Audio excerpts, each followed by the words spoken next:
process. Each and every one of you will have the opportunity to express your opinion, to give us your feedback as it relates to how these maps are going to be drawn. So I just first and foremost want to thank you for that. We're going to do things in as orderly process as possible. So just to give a little backstory, as you guys know, received a letter from Shankman and Hughes dating back on March 27th that was encouraging the city to move from at-large elections to district-based elections. The city council then, in order to prevent going into a lawsuit, decided to move from at-large elections to district-based elections on May 3rd, and then on May 3rd, the city then was given 90 days. She's the one who's been guiding us through this process along with Jamie. They've done a really good job helping to create these maps with the public input. They're going to continue doing so this evening, and we're going to do so with your input. After Dr. McDonald gives her presentation, I'm going to then call up people to give comment on their community of interest, not specifically to the maps, just the community of interest, those who've turned in your green forms. After that time, we're going to go through the actual maps, and that's when everyone's going to have the opportunity to speak at that microphone. I'll go over that again later on so everyone's clear, but just without further ado, I want to ask Dr. McDonald to speak, and if anyone here needs translation services, Jesus Villasenor is situated back there, the blue tie and purple shirt. He'll be seated in the back, and if you do need translation services, please go find him, and he'll be happy to translate the entire meeting for you. So without further ado, here's Dr. Carl McDonald.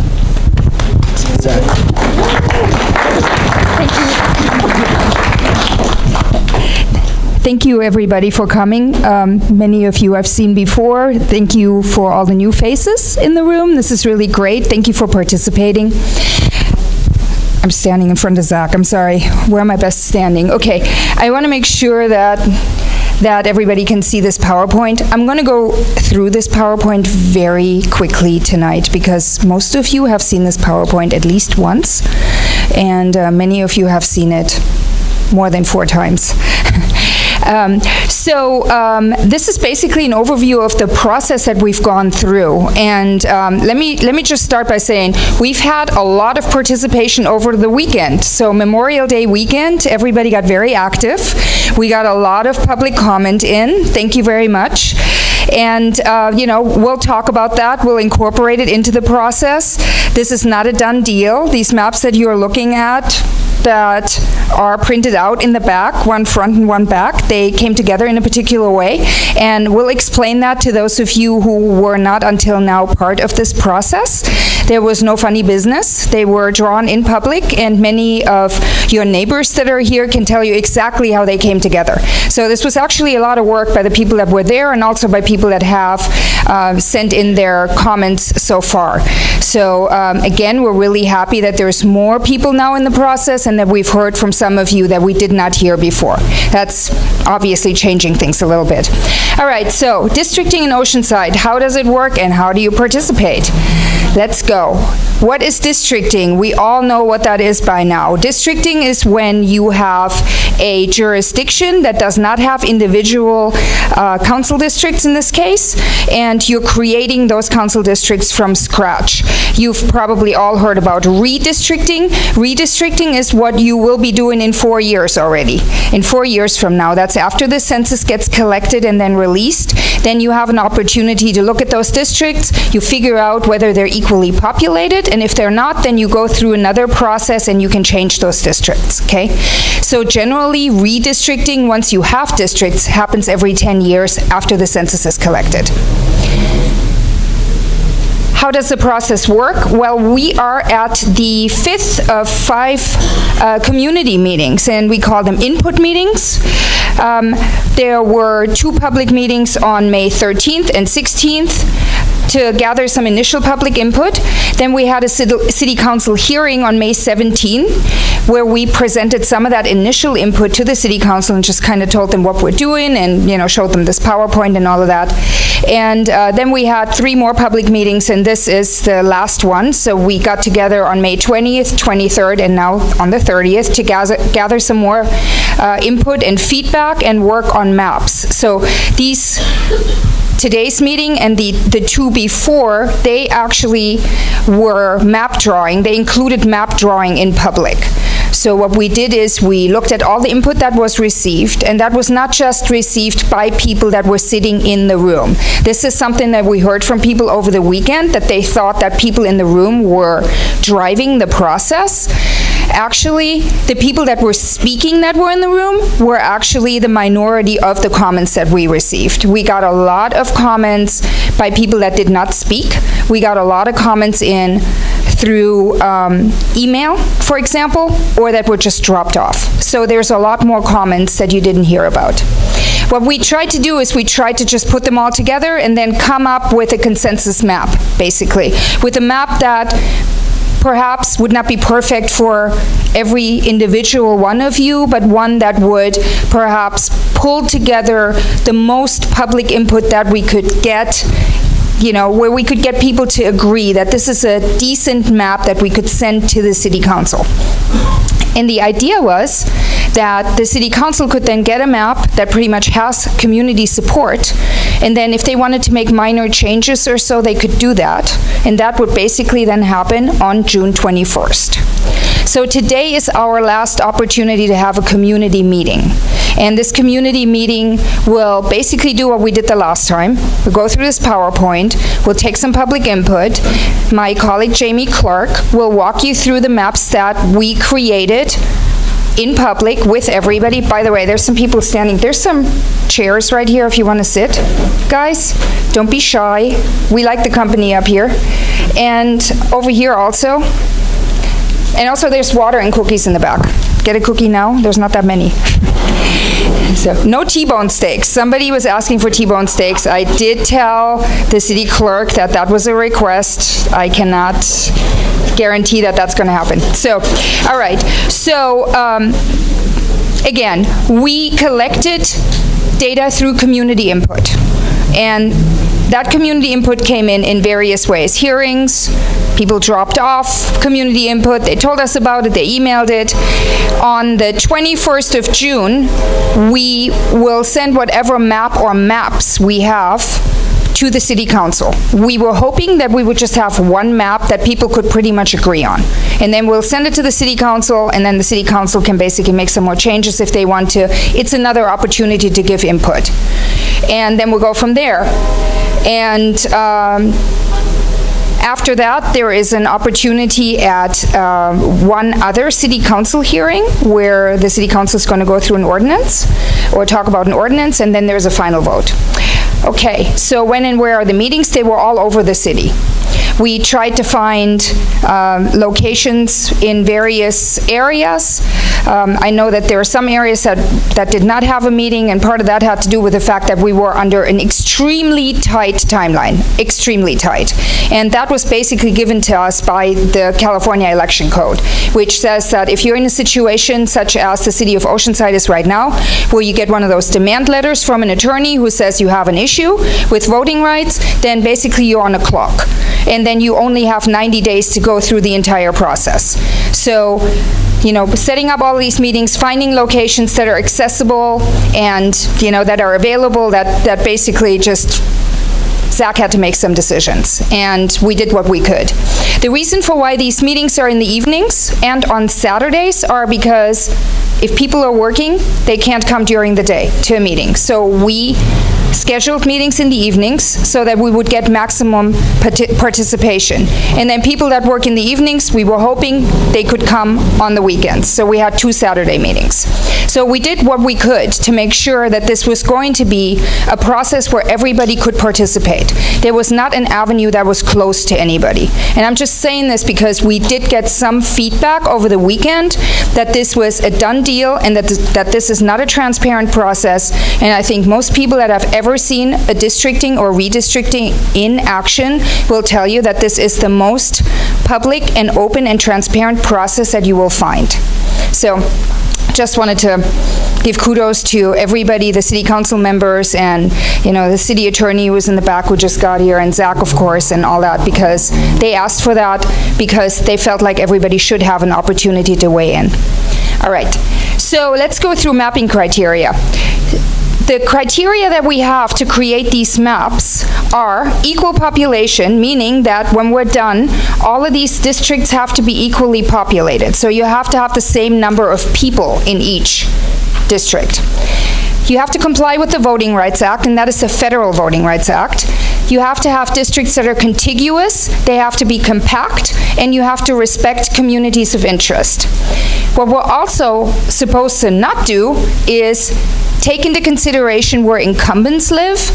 If you know where candidates or political parties are particularly active or have a stake, we don't want to bring that into the process. We know that many of you know about this. We don't want to have it as part of this process. Okay. Let's go really quickly through these criteria. 1 and 2, equal population, Constitution, Federal Voting Rights Act. So the 14th Amendment, is the Equal Protection Clause. It's interpreted to require reasonably equal district populations. When you hear one person, one vote, that's what people are talking about. Because if you have one district that only has 10 people in it and one that has 10,000 people in it, then the people that are in the district with 10,000 people, they don't get as much representation, right? So that's why these districts are supposed to be equal. Also, under the Constitution, in the 15th Amendment, it talks about banning racial discrimination in voting, and that all feeds into the Voting Rights Act also. Go ahead, next please. What's the ideal population per district? The way we figured this out is we looked at the total population that we got from the census in 2010. Now, why in 2010? That was a long time ago, and we all know that Oceanside has grown since then. That is because that census that sends everybody a form into every household is the only count of the population that we have. Everything else is an estimate. And the courts have said you can't use estimates, you have to use a count. So we know that this is not a perfect process. We know that even though we're shooting for equally populated districts, they're going to be a little off. Now, on the bright side, you get to do it again, and then you get to do it much better in 4 years. So just see this as the initial exercise, and it'll give you an opportunity to test out these districts and see if they'll work for you. And if they don't work for you, you'll know in 4 years, and you can throw the baby out with the bathwater and start again and have good data to do it with, okay? At least we have a lot of districting and redistricting experts in the room by then. So, all right? So that's the bright side. So the Oceanside total population from the 2010 census was 167,340. We're drawing 4 districts. Why? Because we have 4 sitting city council members. So I know that some people think you should have more districts. That is a policy decision that you should take up with your city council. You can do that afterwards. We can't do it as part of this process because, again, we're on a timeline and it's crunch time and we have to be done very shortly. So one way or the other, you know. Again, this is not the end of the road. If somebody is really, really organizing to have more districts, I would advocate you talk to your city attorney and you figure out how to get that process started and have a conversation about it. Anyway, so you take your total population, you divide it by your 4 districts, and there is your ideal population, which is 41,835. Luckily, we don't have to be that accurate. And of course, we already know that we're not really working with super accurate numbers anyway. Again, they're 7 years old, right? But under the law, we have a little bit of wiggle room. The law says we have to be reasonably equal, and reasonably means plus minus 5%. And plus minus 5% from that 41,835 is plus minus 2,092 people. And that's a really good thing, because let's say you want to keep a neighborhood together, and you could almost do it, but you just need a little bit more. You need a few more people. You need like maybe 42,500 or so to do it. You can do that because you have some wiggle room. So this is a really good thing to have like those plus minus 5%. Federal Voting Rights Act, really important thing. Section 2 of the Federal Voting Rights Act prohibits the denial or abridgment of voting rights on the basis of race or language minority status. What's a language minority? Language minorities are people of Asian, Native American, Alaskan Native, or Spanish heritage. And it does not apply to other language groups. So I've picked on the French, the Norwegians, the Swedes, the Germans, and whoever else. So those are not language groups that are protected under the Federal Voting Rights Act. It is limited to these people, okay? It prohibits practices that have the purpose or effect of discriminating on the basis of race or language minority status, and it applies nationwide. So this is nothing to feel picked on about. This is a law that is nationwide, applies to every single jurisdiction. It doesn't matter if you're a water district, a school district, a city council district, if you're a county, or if you're the state of California or some other state. So this is the law that applies to absolutely everybody. Next, please. In districting, what's important to think about is vote dilution. So that is the big term from the Voting Rights Act that we have to keep in mind.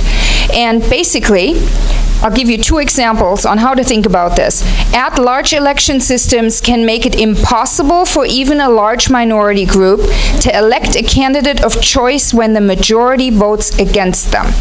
So an at-large system is, of course, what we have right now, and we are going to a district system. The way to think about this is, if you have an at-large system where everybody gets the same ballot, right? Let's say you have a minority group that's, say, 35%, and the majority, the 65%, vote differently than the minority group. That minority group is never, ever, ever, ever going to elect anybody because they just vote differently, right? So if you're going to districts, then you can change that depending on how you draw those districts. Single-member districts, which is what we're drawing now, they can be drawn also in ways that minimize voters' ability to elect a candidate of choice. And if you have those two conditions, then that is called vote dilution, or diluting minority voting strength. Next, please. So this vote dilution thing, so there's two, if you have single-member districts, which is what we're drawing right now, there's two main ways by which people do this. And this is the kind of stuff you read about that happens in the South and whatnot else, you know, when people are talking about gerrymandering and all that. These are the kinds of things that they're talking about. Two terms, cracking and packing. Cracking means you take a large minority group that could be a viable population, that has a viable population concentration, and you basically just crack people into many different districts so there's still not a majority in the district, right? So you could draw a district in which the minority group could elect somebody, but you are on purpose basically slicing and dicing people, or not on purpose. It's still a violation of the law, basically. And that's called cracking. Packing is when you have a minority population that could be a majority in two districts, but what you choose to do is you put everybody into one district. So you pack everybody in very tightly, and then people can only elect one person. And that is also a violation under the Voting Rights Act. Now that we've talked about all of that, the courts, trying to keep it really exciting for us and not make it too simple, have said that race cannot be a predominant criterion. So when they say race, they also mean language minority status, okay? So essentially, what they're saying is that race should not be subjugate traditional districting principles. And traditional districting principles are compactness, contiguity, and communities of interest. And those are principles that we, of course, have in our guidelines for the city of Oceanside, okay? And what this all really means is that you have to weigh everything against each other.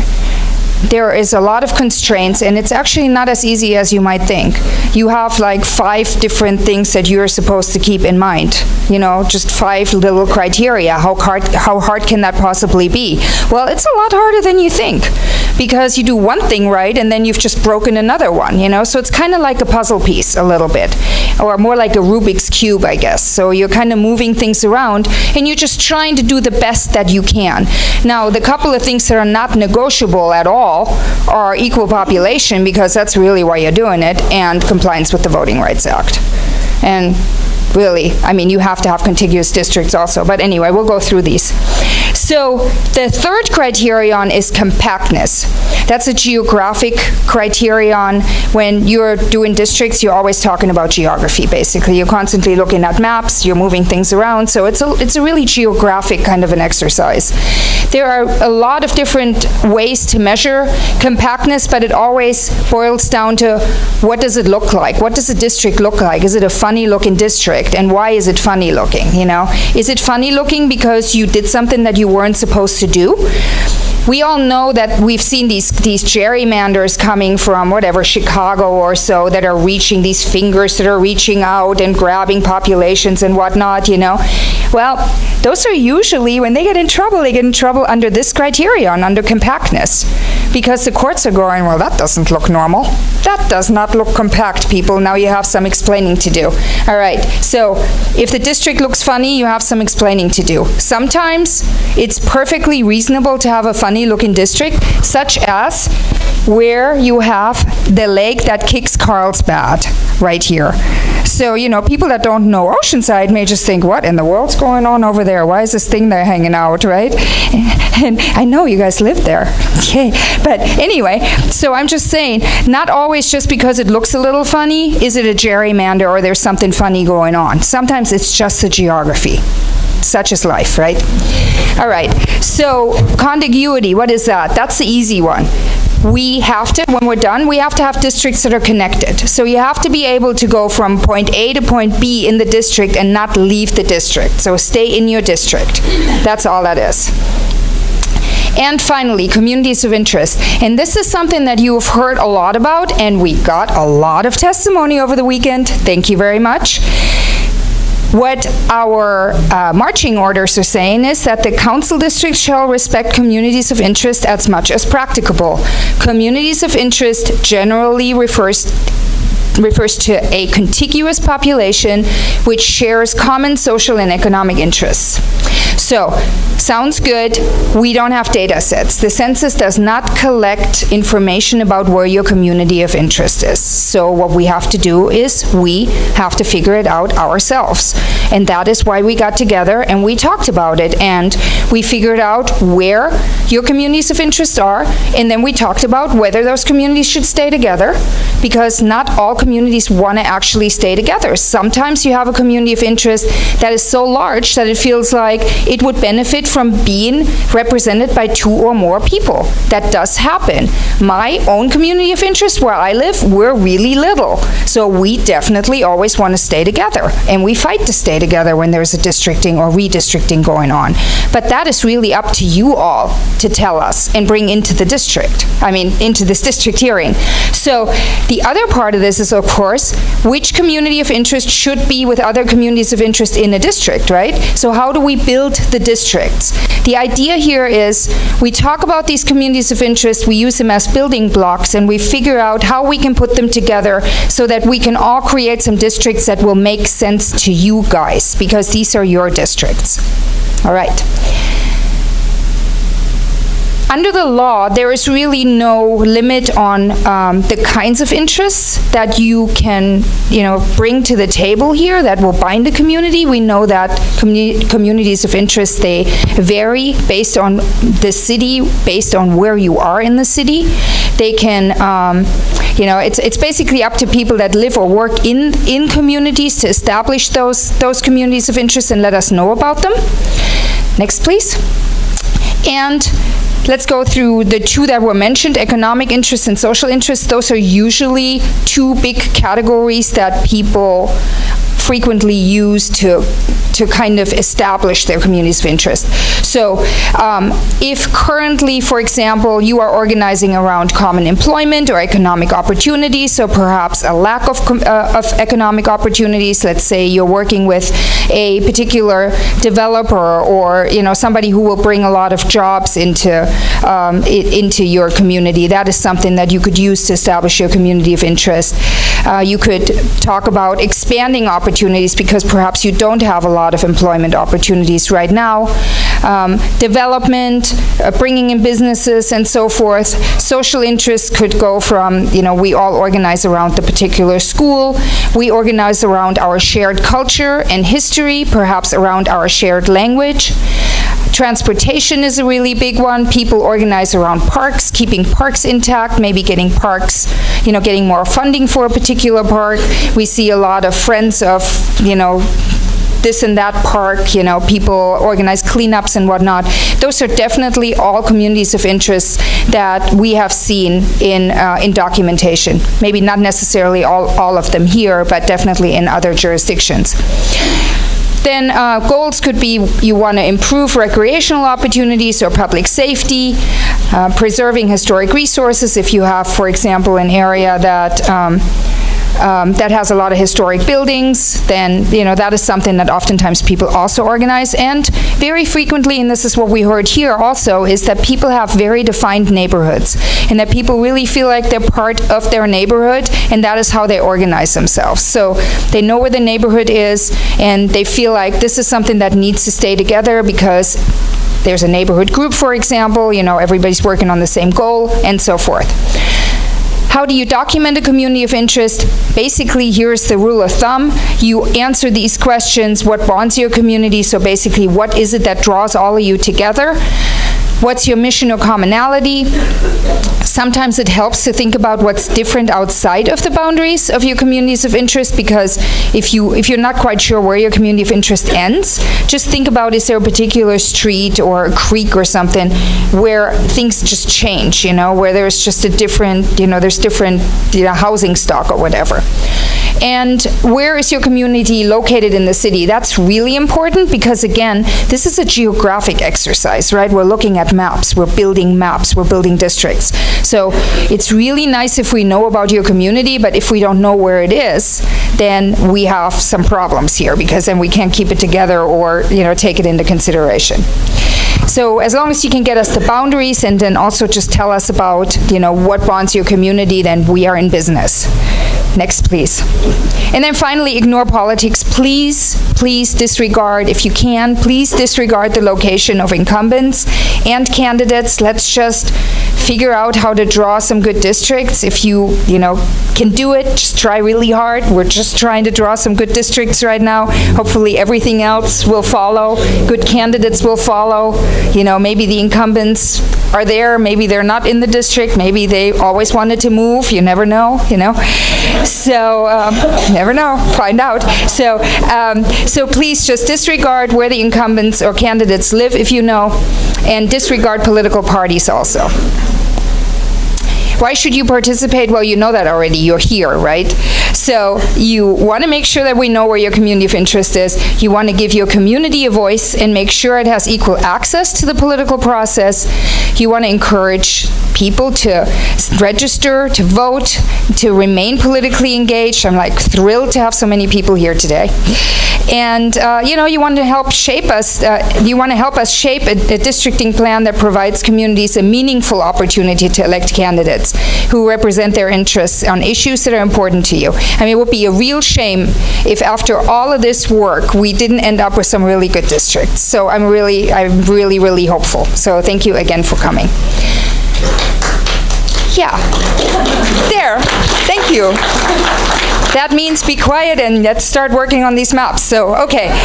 So, again, you know how to get in touch, I'm assuming. So, again, one more time, there is, in a couple of weeks, at the very latest, we will have a draft map or maybe 2 draft maps on the city's website. So as soon as whatever comes out of this meeting tonight is going to go onto the city's website as draft maps, and then you can comment on it. So if it's not perfect, hopefully we'll get something that is as close to perfect as it can be tonight, okay? 1 or 2 maps. Hopefully 1. Fingers crossed. You can email your comments to districtelections@ci.oceanside.ca.us, and it's pretty easy to actually get to the city's districting website, which is a separate website that we set up, just by going onto the city's homepage and then just clicking on that first link that says districting. There's a whole bunch of materials, there's maps up there, there's all kinds of data on there. We have an interactive map, so we're findable. And if you have questions, please just email them. Zach's been pretty much answering questions 24 hours a day, I think, especially over the weekend. Happy Memorial Day to you, Zach. And, we'll, of course, continue to do that. So on or before the 14th of June, there will be draft maps, whatever comes out of here. What we'll basically do after tonight, Jamie and I, we'll just look at the maps, make sure we have everything assigned. We'll make some pretty maps that actually have some streets on them so everybody knows where the boundaries are, so stuff like that, but nothing's going to happen to those maps. It's just technical work, basically. And then we'll put it on the website. That'll also take like 2 or 3 days for the city people to put it on. We'll print some maps so we have them, that sort of thing. And then on the 21st, there is a hearing that the city council will hold, and they will take comments on those maps. And then they have an opportunity to work on the map or maps at that point also. So party's not over. Fat lady's not singing tonight, but she's starting to sing. You can hear her in the back. You can hear her in the background, slowly but surely, because this is the 5th meeting. And so thank you. Let me tell you really quickly about these 2 maps that we're going to start looking at. So we, again, have been working on putting some of this, or all of the community of interest testimony that we've had together, into some maps and some districts to figure out whether we could have districts that are equally populated, that are contiguous, that are compact, that respect communities of interest, and also don't violate the Voting Rights Act. So that's what we've been up to. And we had a few maps, and some of them were better than others. And at the last meeting, we talked about those maps, and we looked at them, and we came up with 2 maps that seemed to meet the criteria and the community of interest testimony that we had to that date better than the other ones. And because the goal was, just a second, I'll get you in a second. So just because the goal was to basically send the city council 1 map that they could choose from. And, people are saying, some of these other jurisdictions, they have like 16, 18, 20 maps. Well, let me tell you what happens when you send the city council 20 maps. Every map is going to break something that it does well. So it's going to do something well. Maybe it'll keep your community together, and then it's going to break a whole bunch of other communities, because there's a ripple effect. And basically, you can either do the work at the front end when you have a few opportunities with everybody to work on it and try to make some compromises within the community, or you can send just absolutely everything to the city council and say, well, go ahead.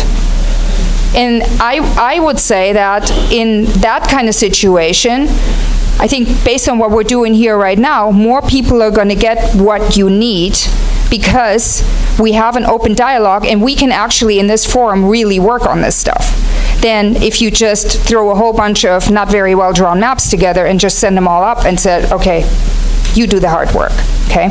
So that's the idea. Could you wait 1 second? No, because okay. I think it's premature to present a map until we have had the chance to speak. We were told that we could attend one of these meetings. You did not have a coastal Oceanside meeting until now. I think it's premature to present any maps. Can I just finish my... Hey. Well, actually, okay. So I'm probably going to let our city attorney talk in a little bit, but everybody was invited to any meeting, any. We had a Coast Together map at some point, and when we tried to boil these maps down basically to something that we could all work on, there were at that point 4 public comments total, from at meetings, from coming over email, or being dropped off. A total of 4 that said keep the coast together. Now that has changed, okay? That changed over the weekend. But before then, what we did is we took all of those comments and just come to the best consensus possible. Now the reason for why we picked these 2 maps is because they can all be changed. They're not, first of all, they're not in stone, right? But these, at this point, at the point when we drew them, they met the most of the public input that we had received at the time. And I'm happy to give it to... Well, just to comment on that, we've been drawing these maps, Karen and her team have been drawing these maps in public at the prior workshops. We said at the last community outreach meeting that we would finalize that map, the community of interest map, and the other map tonight and try and merge them into one map. And so that's topic number one tonight, and that's what we're going to do, and then we'll take comment on that. We're also going to show a coastal map. You don't have to agree, but we're going to show a coastal map. We're going to take comments on that coastal map so that I know a lot of people are here to testify in favor of a coastal district that encompasses the entire coast. So we're going to show you a map too. So if you can be patient, we're going to get through the first map and then we're going to move on to that. And the goal would presumably to present both of them to the city council and let them make a decision.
And people over here aren't going to be as concerned. They're not going to want to spend the time to go through the issues. I think, the way that I've seen things happen recently, it seems like it's been almost the government's intent to take away our voice. And if anything, if we want more representation. That's our main goal in this subdivision process, is to have representation.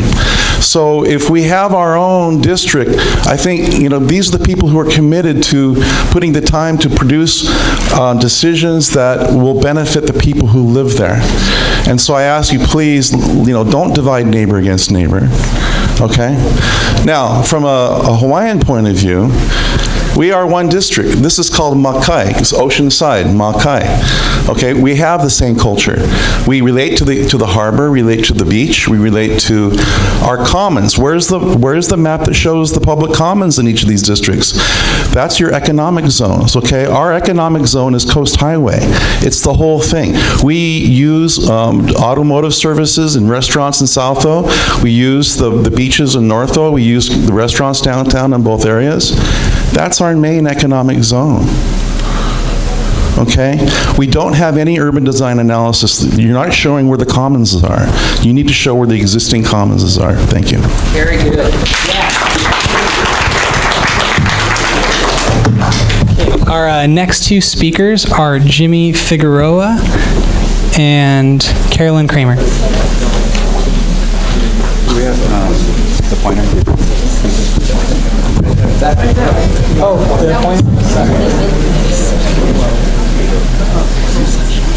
Hello everyone, my name is Jimmy Figueroa. I've been a resident of Oceanside for about 25 years. I've done a lot of work here in the community. I've worked with a lot of you. I know a lot of you. I personally support the neighborhood map along with the community of interest map. Now that I'm here today, I understand the argument for the One Coast map. My only fear with that is for someone that works in gang prevention and works with youth and been working with marginalized communities for a long time here in the city of Oceanside, is what the One Coast map will do to the neighborhoods east of the 5. One of the purposes of the Latino Voting Rights Act for districting was to make sure that there was some political representation amongst historically marginalized communities like the East Side and the Crown Heights neighborhoods. So for me, when we talk about the One Coast map, it's very important that that neighborhood is protected. I really feel if they're included into the One Coast map, it's going to dilute the political power of that neighborhood, and it's not going to serve the greater good of our youth and the residents who live in that community. The reason I supported the neighborhood maps along with the community of interest map was because both of those maps kept the East Side and the Crown Heights neighborhoods together, part of one district, but it also combined Los Arbolitos, the Mid-Valley, along with the Deep Valley in one district, and then additionally with the communities in Tri-City, it kept them together. It did not put a line down the middle. When we talk about marginalized communities, and those are the communities that I serve in, mind you, I care about the economic development of all of Oceanside, California. I just want to make sure that those communities stay intact and that they're not divided or that their political representation is not diluted. So that's why I supported those maps. So my biggest fear is making sure with the coastal map that east of the 5 is protected. So thank you.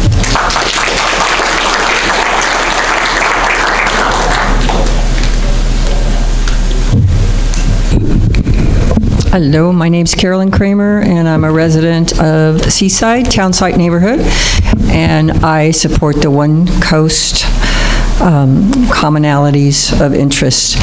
I'm a resident downtown. I'm like 2 blocks off from Coast Highway, and everything that happens on Coast Highway, from the harbor, Capistrano, North Beach, I'm talking around the coast, along Coast Highway, Seaside, Townsite, South O. We are all affected by everything that happens downtown. We get up in the morning, we breathe it. We get up and go to work, we're in the traffic. We come home, we're in the traffic. On the weekends, we're subjected to what's happening in all the building that's going on downtown. we definitely should have a say in our own lives. We're affected by it, by our daily lives are affected on a day-to-day basis.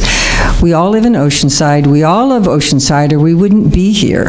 And Oceanside is for all of us. But when we're thinking about doing these maps, we need to think about where we live and how it affects us on a daily basis. And those are the issues that we should have. Like, Seaside is affected by what happens in Crown Heights. Crown Heights is affected by what happens in Seaside. Same thing with the East Side. East Side is affected by what happens in North Beach, and vice versa. North Beach, what happens in East Side. So we're all connected. South Oceanside and Fire Mountain, they go together. And up that corridor, Oceanside Boulevard, which is also affected by what happens on the coast, we're all affected by what happens on Coast Highway. We all belong together.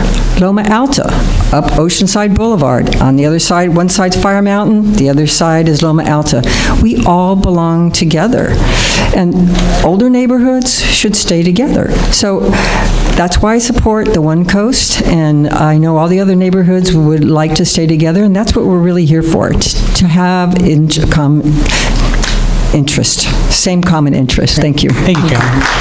All right, our next two speakers are Diane Nygaard and Amanda Masia. My understanding of the process tonight is this first phase, we were supposed to be distinguishing between the two versions of the map that have been presented.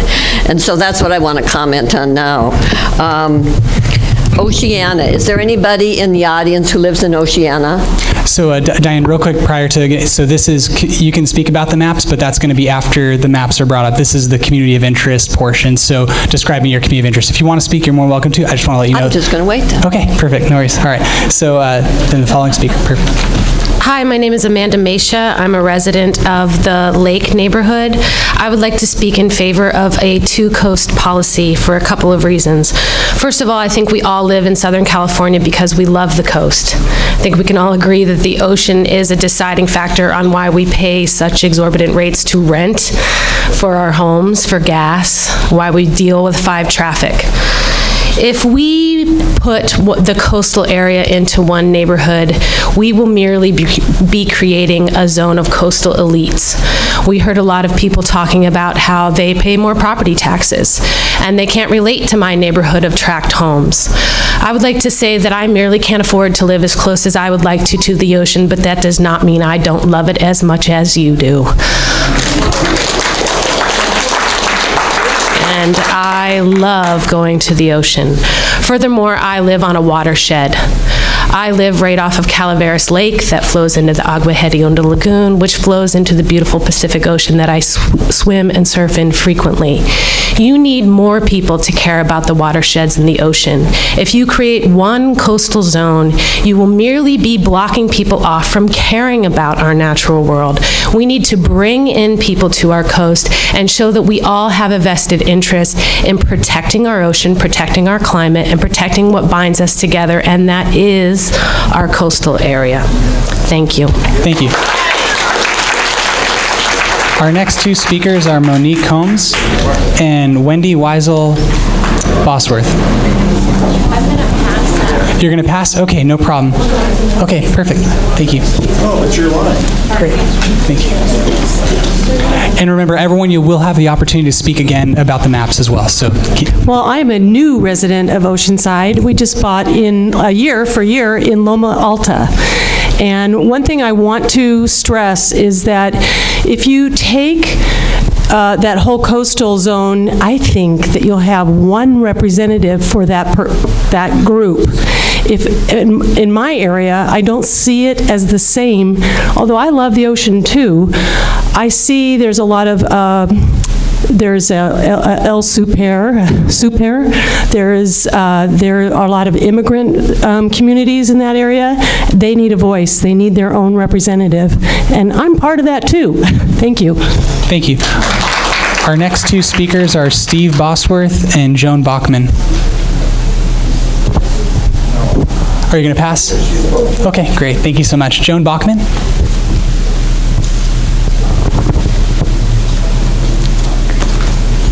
So I'm here to speak for the One Coast.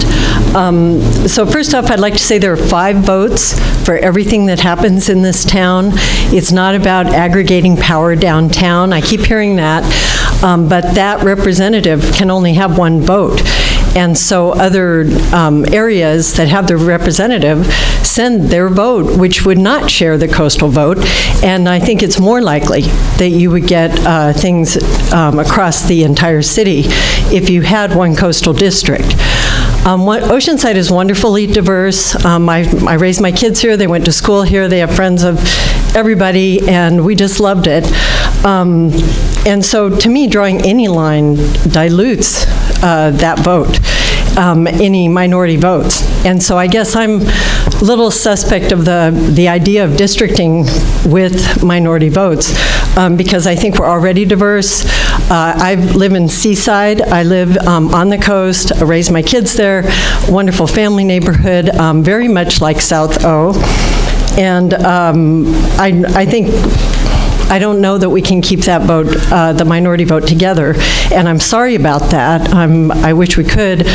I think we should not have districts if we want to do that. So given that, I think we really need to have the coast together. It's the only area that has a commission specifically devoted to it, the harbor and beaches, which on the census district goes from the harbor down to Wisconsin. It's complete there for one of the census districts. And so the coast, the beach is definitely a unifying thing. We have railroads, we have bike lanes, we have the coast highway issues and vision. My neighborhood of Seaside is not all vacation rentals and apartments and whatever else other people think it is. It's just a whole lot like South O. And I think to put a line there along Oceanside Boulevard is disastrous for us and will create an us and them that we will never recover from. So please keep us together. Thank you, Joan. Our next 2 speakers are Arlene Hammerschmidt and Luis. Hi, Arlene Hammerschmidt. I've only lived here 30 years. I like the community of interest map the better than the neighborhoods one, although I like them both. And I think I agree that if the coast as a whole has 2 representatives or 2 people speaking to those issues and 2 people you can go to, that might turn out to be a stronger representation for the coastal area. So I like the coast split up at least twice. I do like the idea of keeping the older neighborhoods together, and having lived in Fire Mountain, we have a lot of connections with South Oceanside, and as many people in this room know, Fire Mountain actually grew out of South Oceanside. Palmquist Elementary School grew out of South Oceanside Elementary School, and there's still a lot of lingering connection, as well as most of the people in Fire Mountain just go downhill to shop. We don't like to go over the hill, really, to even go to Oceanside Boulevard. We just go downhill to South Oceanside. So that's my 2 cents worth for now. Thank you. Thank you, Arlene. Luis, yeah. Hello, good evening. I would just like to say that I'm a representative of the Oceanside Latino and cultural community. Several of us have had presence in Oceanside neighborhoods for generations. We are aware of a movement to create a super coastal district that spans the entire coast west of I-5 and crosses the highway to include Fire Mountain, and places eastward near the southern boundary and Loma Alta and Capistrano closer to the northern boundary. This new plan seems to want to also include East Side, Crown Heights, etc., all the Latino neighborhoods. While not intentional, we feel this stretching to include these neighborhoods is primarily to come up with numbers and not based on community of interest criteria. However, this new plan will result in gerrymandering and dilution of our communities and of our ability to ever have constitutional representation on the City Council. The maps developed by the community at the 4th community meeting satisfied most of our concerns regarding the dilution issue, and communities of interest criteria. This new plan, however, does not. We supported the 2 coastal districts' community of interest maps as acceptable compromises, as they did not purport or divide our communities. Whatever happens with this new proposed coastal district, we wish to maintain the following communities together: Eastside, Townsite, Crown Heights, Oceanside High School, Oceanside Boys and Girls Club, St. Mary's Church, Miracosta Learning Center neighborhood, Capistrano Airport area, Valley, the Junior Seau Beach Community Center Amphitheater, and Pier. We believe we have a very strong sense of communities of interest with and between these neighborhoods built over time. Sometimes generations on the same languages, cultural institutions, schools, parks, resources centers, churches, and cultural traditions. Once upon a time, our communities of interest reached across Coast Highway. Unfortunately, redevelopment in the last 20 years has changed much of that area, with only a few pockets of communities of interest remaining that are planned for elimination, new development. We have previously given testimony regarding our communities of interest in the Back Gate area, and we continue to support these neighborhoods on the basis of communities of interest criteria specified. Great. Thank you, Luis. Thank you so much. All right, our next 2 speakers are Deborah Allen and Paulo Ilescas. Good evening. I live in the Rancho Del Oro area, but I work in Fire Mountain, and I'm very well versed in the Chamber of Commerce and Downtown Advisory Committee. I would support definitely the 2, possibly even 3, mainly through the coastal, like South O, Townside, and the upper area. I'm looking for a diverse representative. None of us want to be here districting, but I want a very diverse representative who can go from Ocean Hills to South Oceanside and everybody in between. That's what I'm looking for. To also support businesses. So, businesses throughout Oceanside. That's what I'm looking for. And I hope that's what you're looking for. Diversity is important. I don't like coastal. Coastal will get everything, and the rest of the city, unfortunately, in my belief, will be cordoned off. I utilize downtown South O. I'm just like you. I live in Rancho Del Oro, work in Fire Mountain, but every dollar I spend comes down to the coast. So I want diversity. I want representation for all of us, whether we be white, black, Hispanic, Jewish, Christian, Baha'i, I don't care. But I think that's what we need to do. We need to look for diversity in our representatives. Do I like just 4? Absolutely not. But in 4 years, we will be able to look at getting more districts. Right now, today, we have to do good with what we have. So that's what I'm looking for. Thank you for letting me speak. Thank you, Deborah. Thank you.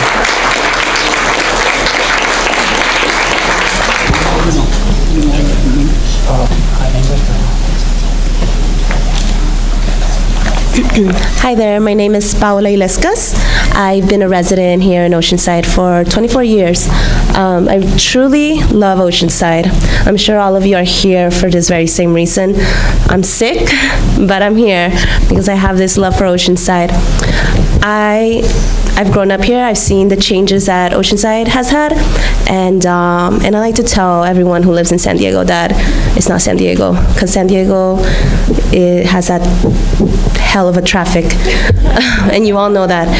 But I've been seeing something changing in the coast, and it really does bring a sort of distraught feeling, which is a development that's going on. And I'm not against sustaining our communities. I'm not against development of our communities. But what I am against is the expenditure of developing these communities for other communities, erasing these communities, and not just these communities, but the resources as well. As you mentioned, that the ocean resources is something so valuable. I learned the other day that 90% of the ocean is dead, and that's something of concern for me, and I'm pretty sure all of you, and that affects us in very different ways.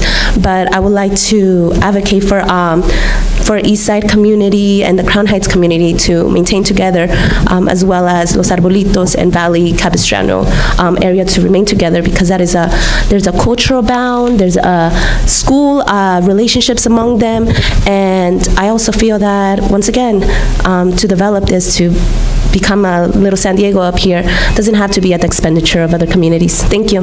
Thank you. Our final two speakers are Ray Ream and Dana Corso. And then Cindy Rocco after that.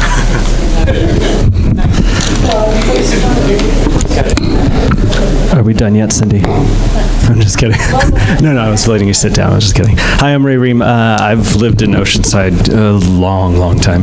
I was at the last meeting, and I think that the key here that we need to focus on is, and this is coming about a lot, but it's not a matter of, does my community get along with the community that's next to me, and I don't want to be a part of that.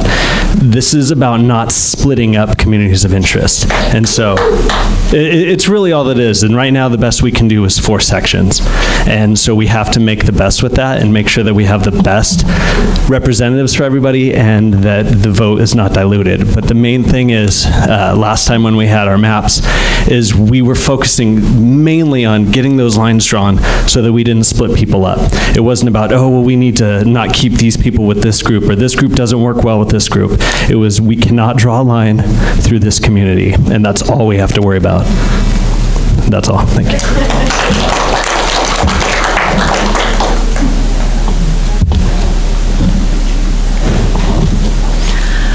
Hi, my name is Dana Corso, and I live in Jeffries Ranch. I've been a resident of Jeffries Ranch for about 20 years now. I think that it's really important to focus on the common interest of the community, and Jeffries Ranch has a very unique situation in that we can have horses there. I bought there specifically because I rode and showed horses my young life, and when I got there and was able to have a horse in my backyard, I thought it was just terrific, and be able to get to the beach within 10 minutes, it was just the best of both worlds. We have bridle paths as opposed to sidewalks, and so people can, take the trails to Guajome Lake. And so my main focus here tonight is to say that Jeffries Ranch and South Morrill Hills have a lot of things in common. I have neighbors that have chickens. They have fresh eggs every day, and so we're very rural out there. And I just think that it'd be real nice to keep Jeffries Ranch and South Morrill Hills together. And that's all I have to say tonight. Thank you.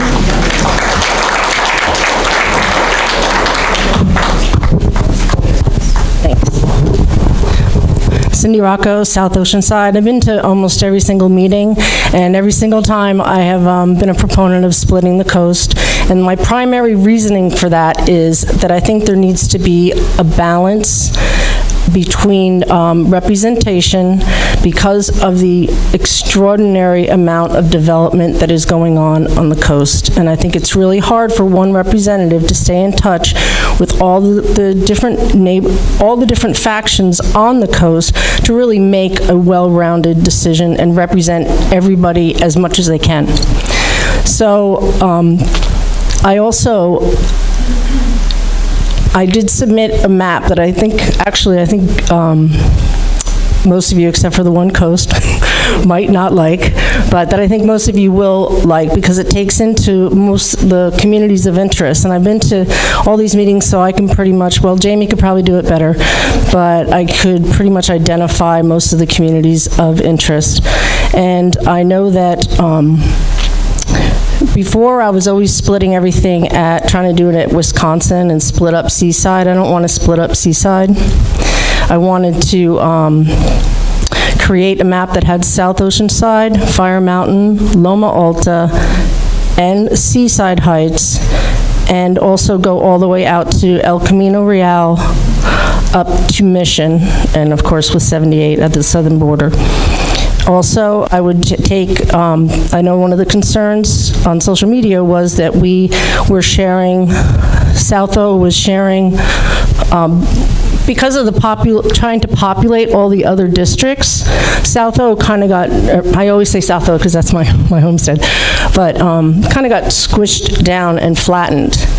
And many people here are saying, well, I don't really have all commonalities with Ocean Hills. And it's not to take away that Ocean Hills and Lake area and Miracosta and Tri-City, those were specific, communities of interest. I did 2 minutes already? Okay. Okay, so I can get my map presented too? Yeah, what do you next? Okay, because basically it does have the communities of interest with all the lakes, Libby, whatever that is, Valley, and whatever. Bummer. Can I get my map up? We could try and get it up, yeah, but well, thank you very much, everyone, for having the opportunity to provide your input. It's actually really healthy and really helpful for the demographers for us to be getting this. So diversity of opinion, diversity of thought, and that's exactly what this process is about. Open, democratic, we just want to have everyone's opinion. And now we're going to take all of that and now try and come to some solutions here as it relates to the meeting. Just a quick FYI, so timeline, we're at 7:35 right now. The meeting was scheduled from 6 to 8, but that's okay. You know, the whole point is we want to get this feedback.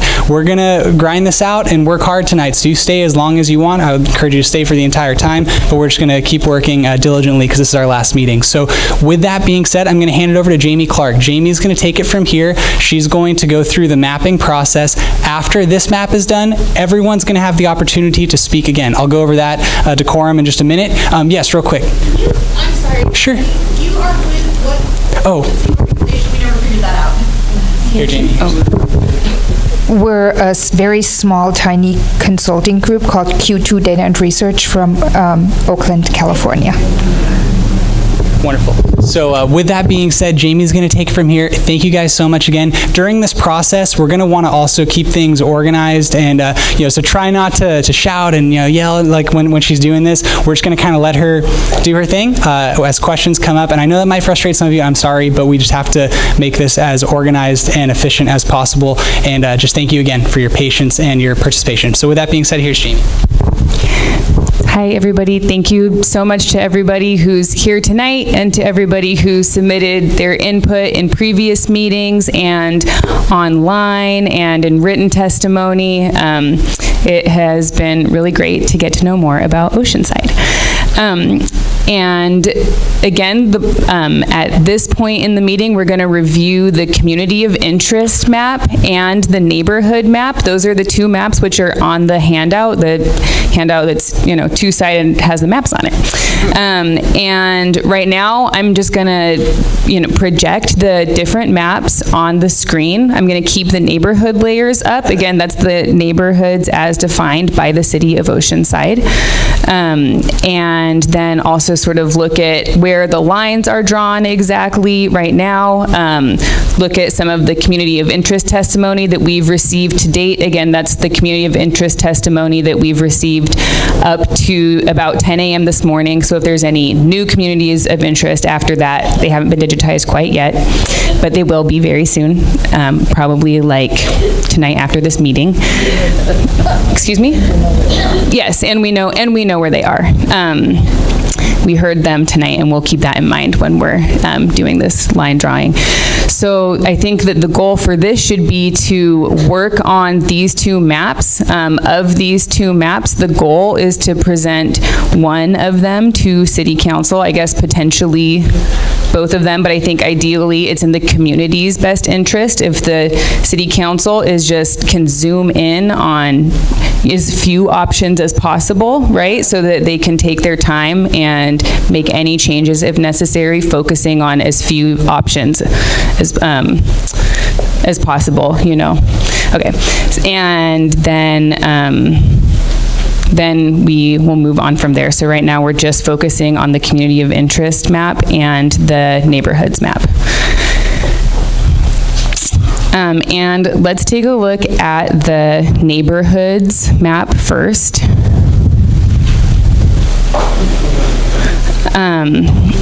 And I guess I'll zoom in and walk everybody through where the lines are right now.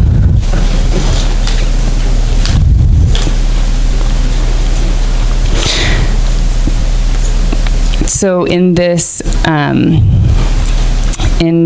yellow district, the coast is split at about Oceanside, moving east from Oceanside Boulevard.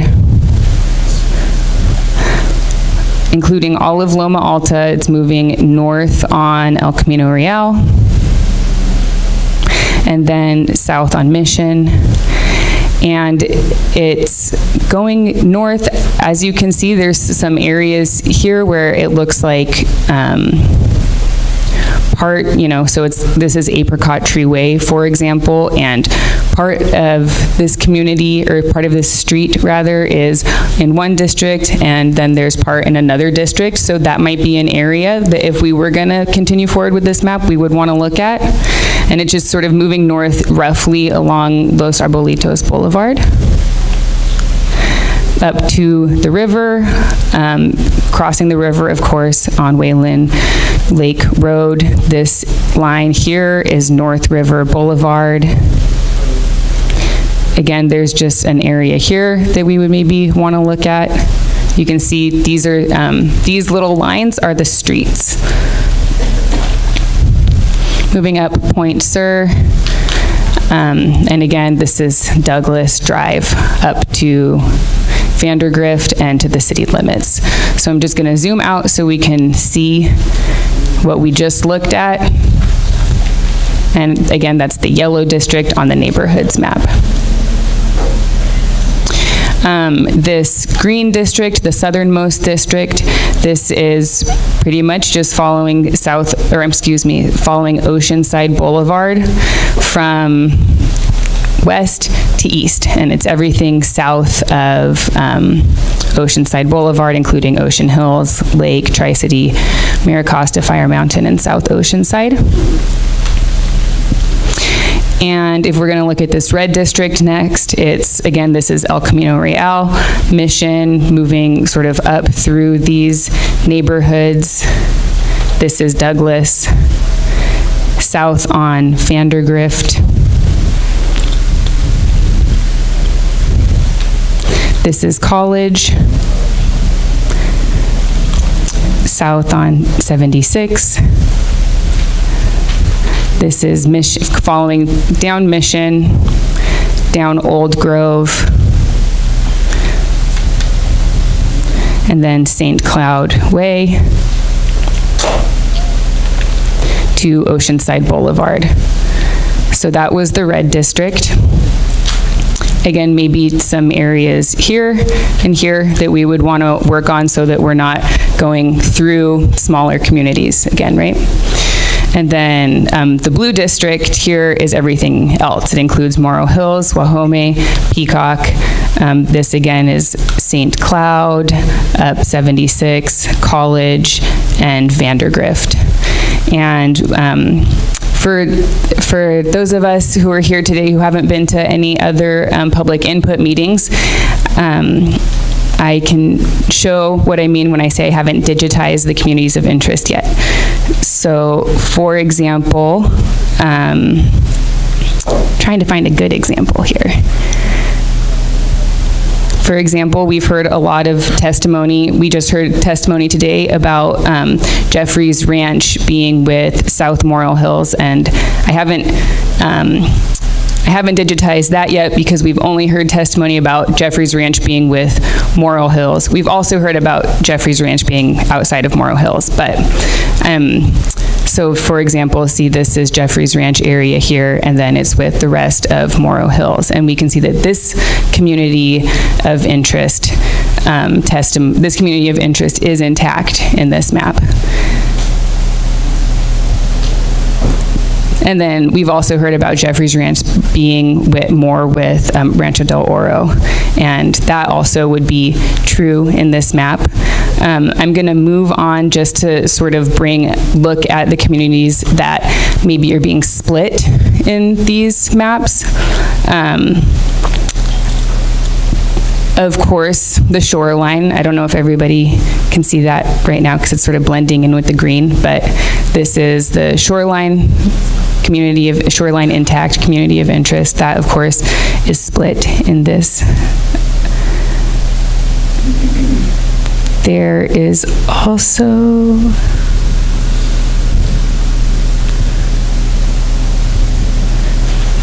I think it was pretty good that a lot of them were together. This is an area, it's a community of interest It's Oceana and areas just east of Oceana that have a lot of seniors, and you can see a small amount of that is split.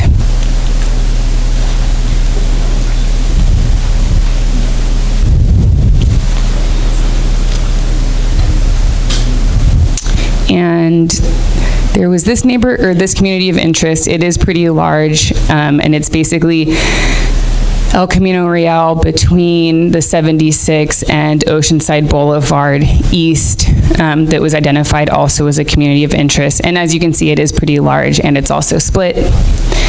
And I'm pretty sure that all of the other ones are either intact or extremely close to being intact. So this was looking pretty good for the communities of interest also. Yes?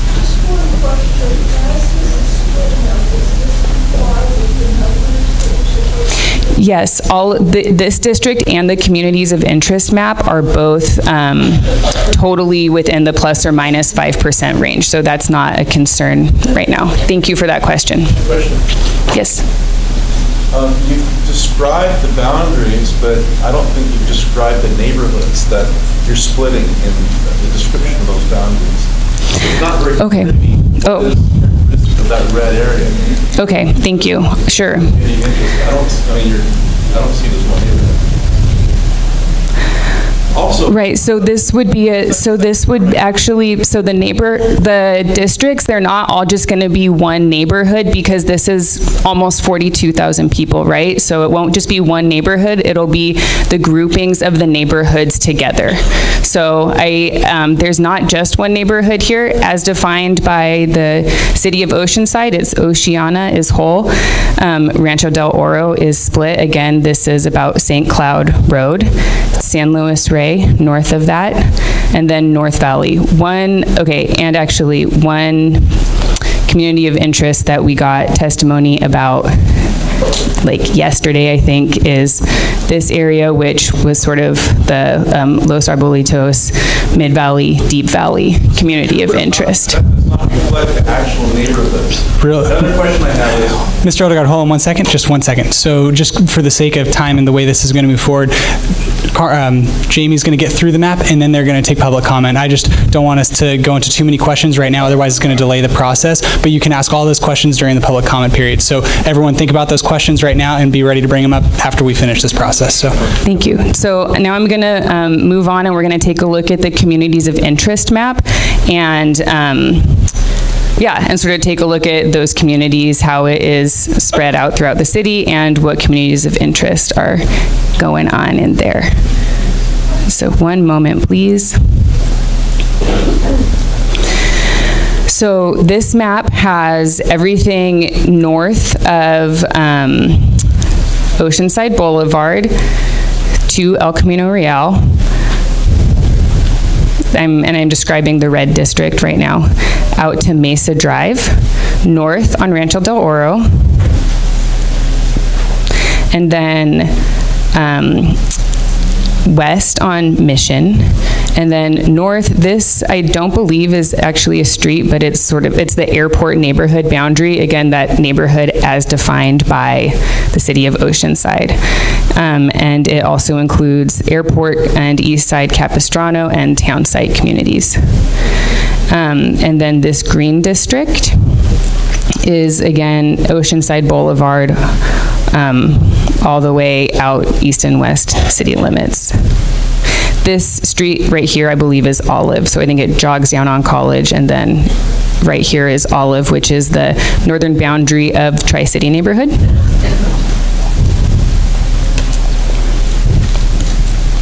And I'm going to describe this yellow district now. This westernmost point is, or westernmost boundary is South El Camino Real, moving on the southern boundary, moving east on Oceanside Boulevard, south on College, east on Olive, and then up on the city limits. As you can see, it goes all the way out to the city limits. And then just south of Wahome Lake, I believe this is Santa Fe, yes. So this is Santa Fe Avenue. And then west on 76, north on College, and then following the river, and then down just about Douglas. I think this would be an area that we could look at also as sort of having this line maybe be on Douglas to not be splitting this smaller street via Los Padres, having that all in one district. And the blue district that we're seeing here, this is 76, and then again, north here on this boundary between Airport and North Valley, and it moves through the city limits, all of North Valley, all of Morrow Hills, down, including Jeffries Ranch, including Wahome Lake. And then again, this is 76 and north on College, following the river, following this area near Douglas. And those are the boundaries for the districts shown here. And areas, communities of interest that are split in this version would be, okay, so here's one difference. You can see that this mid-valley area is also split, but it's more intact, I guess. There's more of it in one of the districts. That also is a really large community of interest. It's also a little bit hard to see. Let me see if I can make it more visible here. This area of Jeffries Ranch with more of this Rancho del Oro area is also split. That was a community of interest that we received testimony on.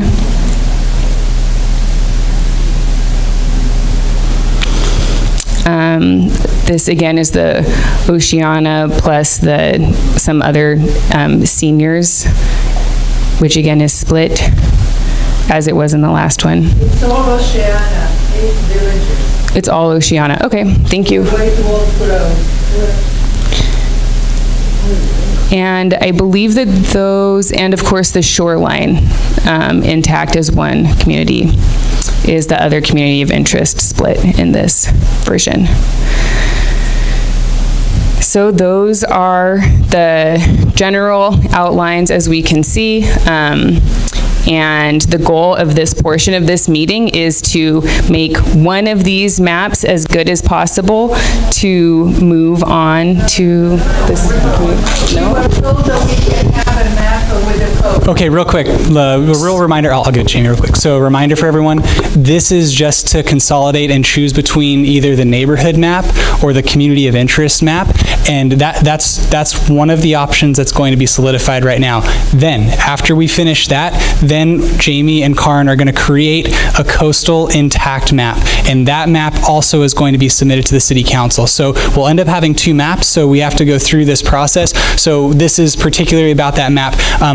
We can jump into questions during the public comment, but I'll turn it back to Jamie. Just so, don't worry, if you're going to have the opportunity to see a coastal intact map in about 20 or 30 minutes or so. I'm going to hold off on questions because we're going to have the opportunity to speak, but once again, we need to keep this meeting going. Otherwise, we're not going to have any maps to present to the City Council.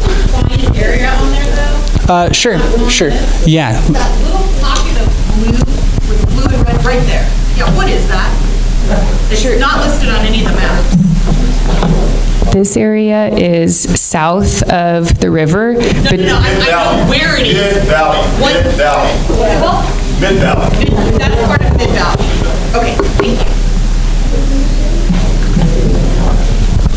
Jamie, let's go to public. Yeah. Okay, so now what we're going to do, perfect. Thanks again. Once again, I really appreciate your guys' patience, and this is, it's a process. So now if you want to provide public comments specifically about these two maps, not about the coastal intact map, but specifically about the neighborhood map or the community of interest map, then you can line up at this microphone. You'll get 2 minutes each. I'll give you a thumbs up when your time is up. So here we go. You can begin anytime. Thank you, Jane.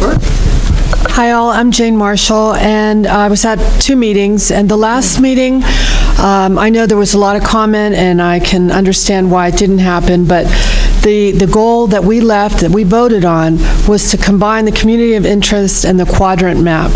And specifically, that allows, I believe, for the inclusion of Oceana as one, as well as Jeffries Ranch into the Guajome area. So I wanted to make sure that we note that, because that was what we agreed to or voted on in the last meeting. Thank you. Hi, I'm Ken Delphi. I live up in the Guajume Lake area, and I came to speak in support of the neighborhoods map, which takes us from Morrill Hills south to Peacock and butts up against where Oceanside is, over there. It's the other map, in any event. So, where I live, this is, in the blue area is, for me, my contiguous neighborhood. I live up in, like I said, up in Guajume Lake, and I come down and I work and spend my money down in the area where Peacock is and Rancho del Oro. That's my stomping grounds. I see that as my continuous neighborhood, and my neighbors, these are all my neighbors. So, thank you for letting me speak on that. And I broke it. I'm sorry, nobody else can talk. So I have a question about the process. Instead of asking people to define their communities of interest, it looks like you're working with neighborhoods. So why not just simply say, pick one or pick two neighborhoods that you feel are part of your community interest? Because these maps are still breaking up neighborhoods, and I don't think that's right. So I think the proper way to do a neighborhood map is to actually identify the neighborhoods, which you didn't do. Redo that neighborhood map so all the neighborhoods are expressed intact.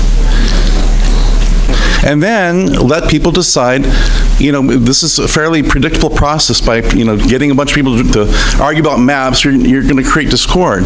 But if you take it from a programming approach and say, what are the adjacencies that matter to me most?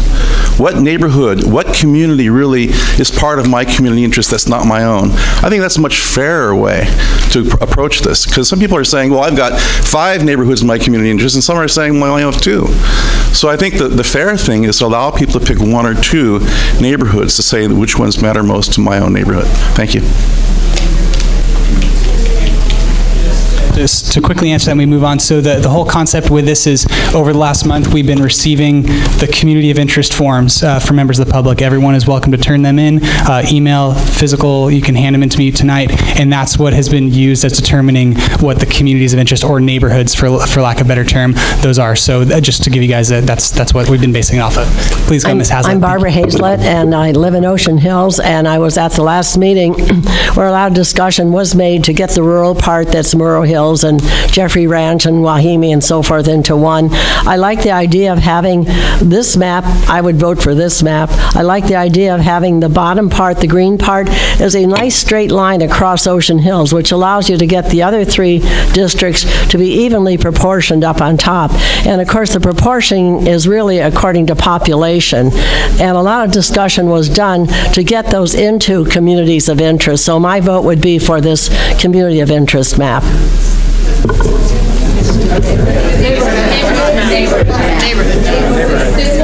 No, I don't want that long yellow stick up there. I want the community of interest. She wants the community of interest map. Yeah, she was right. Perfect. Thank you, Barbara. Yeah, I wrote that down. Thank you so much. More blow up on top. Yeah. Hello.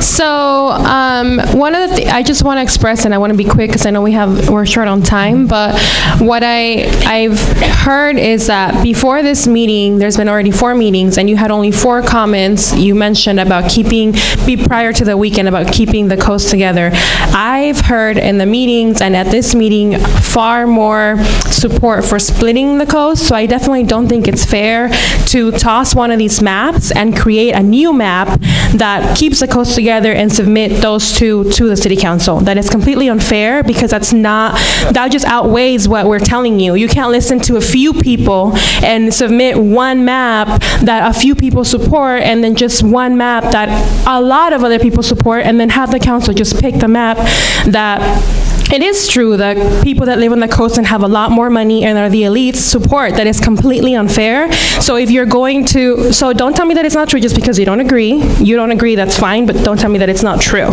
So anyway, you keep interrupting everybody. Don't be rude. Nobody interrupted you. I'm not lying. Let's maintain decorum. That is completely inappropriate. You cannot run a meeting and not facilitate it and allow somebody to be so rude and still be able to speak and nobody interrupts him. That is not okay.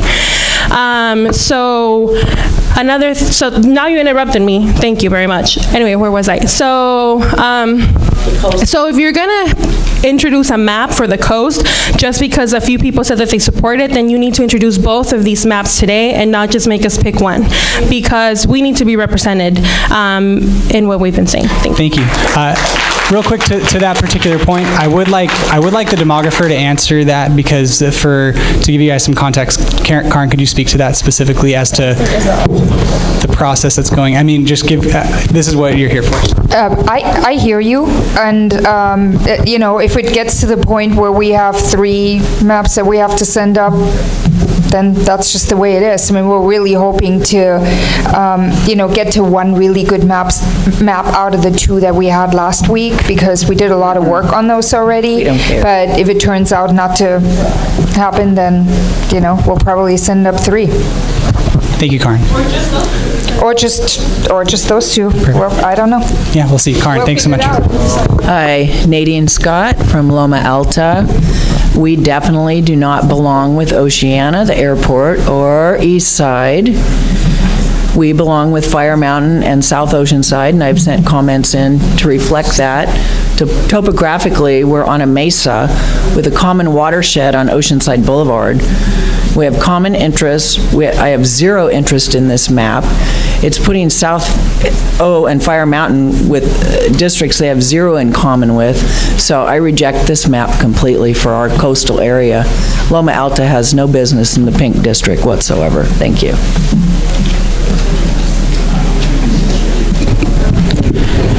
Hello again, Jimmy Knott, 127 Sherry Lane, South Oceanside. I have a question about the hangnail. And that is, if you look at which map, that's on the working draft neighborhoods on South Oceanside and Townside.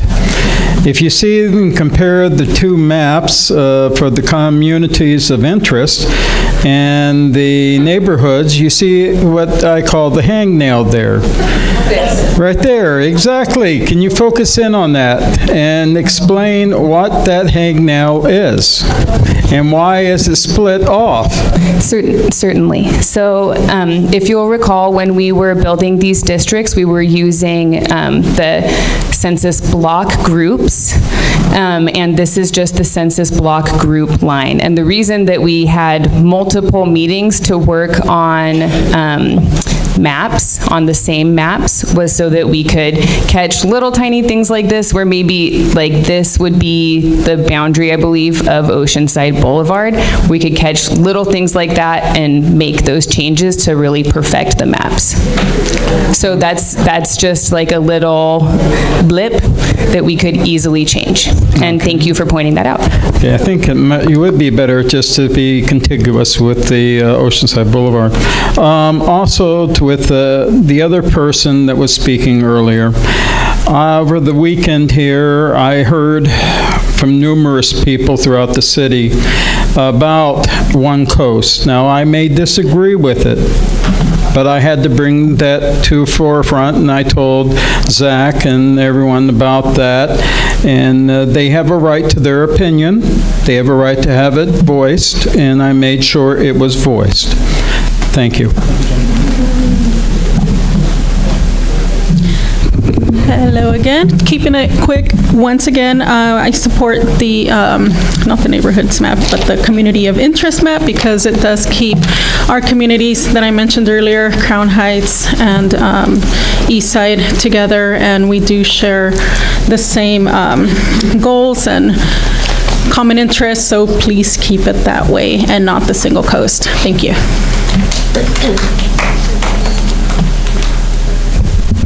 Likewise, I support a 2 coastal map with the community of interest map, and to keep those communities together. Thank you.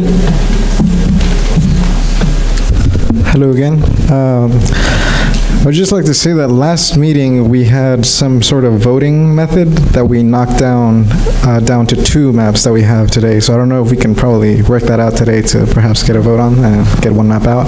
But anyways, I would just like to point out again that I'm in favor of the community of interest map, since it does keep the communities of interest for me together. Thank you. Good evening, everybody. My name is Diana Bailon. I'm here representing the brown colored people in the Latino community. I identify with East Side and Crown Heights being together. I don't like the idea of having one coastal map. I don't identify with South Oceanside or people from Fire Mountain. I do live on Loma Alta from Oceanside Boulevard, and I guess you would say north. Thank you. Hello, my name is Terry Tooley, and I am in favor of the community of interest map also. My community actually doesn't change for either map, but I think that, first of all, I want to commend the City of Oceanside for doing this the way that they're doing it. You know, a lot of communities around us did it behind closed doors without any kind of public input, so I want to thank you guys for doing that. I also want to say that you're never going to get a perfect map. Communities are going to be split up. Neighborhoods are going to be split up. It's just, if you look at the numbers, you have to finagle how many are going to be in each one, so everyone has the same amount. It's never going to be a perfect map, and I feel like a few people here just need to take a deep breath, and it'll all be okay. Thank you. Zach, first of all, thank you. Secondly, the community map I'm not necessarily in favor of. I'm really in favor of more of the neighborhoods map. The only issue that I have is that I'm looking for balance for all of the districts that are going to be involved, and we have 4 right now. The other thing is that I feel that a single coastal community reminds me of the biblical saying that says, if I'm not for myself, who will be? But if I'm only for myself, what am I? And I'm trying to look at a balance. And that balance has to do with as much equity to the neighborhoods as possible. And that would be the map that I would say, though it's not perfect, it's a balanced map that's intelligent. And we worked really, really hard at the last 3 meetings to try to come up with something that did this. So I want to thank the demographers. Zach, thank you. And I want to thank the City of Oceanside for taking the letter that they got and trying to put what they need to in place. Hi, my name is Michelle E.C. Merzy. I was born South Oceanside. I was raised Camp Pendleton. I was raised in Tri-City. I own a home on Loma Alta and a home in Oceana. I know Oceanside. What I want to say is I want to reiterate what the Hawaiian, I'm Samoan, so I'm going to reiterate what he was saying. We need to keep the neighborhoods together, and Oceana is a big community and a very powerful community, and to split them up, you gave them double power. You broke them up, and you need to keep the 55 and older together. They have a different interest than the rest of us. But I will stand beside, that was a nice way of putting it, I guess. I will stand behind the community, although my community is Fire Mountain, South Oceanside, Townside, everything on the west side. I don't go to the east side. There's nothing over there I want. I chose to purchase a home on the west side for a reason. Been there 30 years. This is why I did it. I had a business in downtown. I get it. It has nothing to do with what's on the east side. The east side didn't support me. West side did. So I'm not choosing, I'm going with the neighborhood, but I like the one coastal. It makes sense to me. Thank you. I have to say, I don't care for either of these maps. Well, I don't know. What can I say? I don't care for them. I have a huge problem with the, dissection by section of the coastal area. Loma Alta, I relate to, playing at Buddy Todd Park when I was a kid. I mean, our neighbors, our friends lived up there. I relate to Fire Mountain. I relate to Eastside and Capistrano as well. That whole portion out there from Miracosta to Tri-City Lake and Ocean Hills, I believe that district would be better served if they possibly ran north and south rather than east and west. So I can't support these maps, and I'm looking forward to seeing a coastal-only map. Thank you. Hi, and I'm Chris Sanderson from City of Oceanside, yeah. So my only comment is actually both maps are acceptable to me. My comment is really to the process. The meeting that I was at, we discussed for hours. We started with 4 districts, 4 sharing the coast, down to 3, down to 2, and down to 1. And we're whittled down to 2 being the best option, and at that meeting. At this, I guess, the original idea of taking the neighborhood or the communities of interest and submitting that with the one coastal is really not fair to the people who've participated in the meetings all along, because at all the meetings there has been a, going from many maps and condensing down to one. So it would really be shortchanging the conversations that have been going on. So thank you. Hi, I agree with the community map. A lot of folks in these communities are underserved, and we need to have these communities flourish. And so we need a strong voice that can fight for these communities. Thank you. Hello, I've been at all of these meetings. The last meeting, there was about 20 people that were voting. And the neighborhood map, if you can pull that up. There was a map at one time, and it was voted out by 7 to 13 at the last meeting, and it had basically the same, the blue and the green, but it also took the upper yellow part and the red part, orange part, whatever, and split it at Highway 76, and had 3 sections going to the coast. And that I've kind of brought that map up, and then when it was voted out, I've had numerous people email me, personally ask me to bring it back up tonight. I don't know if that can be done or shown tonight. I know we're running out of time, but it's very similar to this on the east and on the south. But tonight there's like 80 people in this room compared to the 20 people that were voting last week.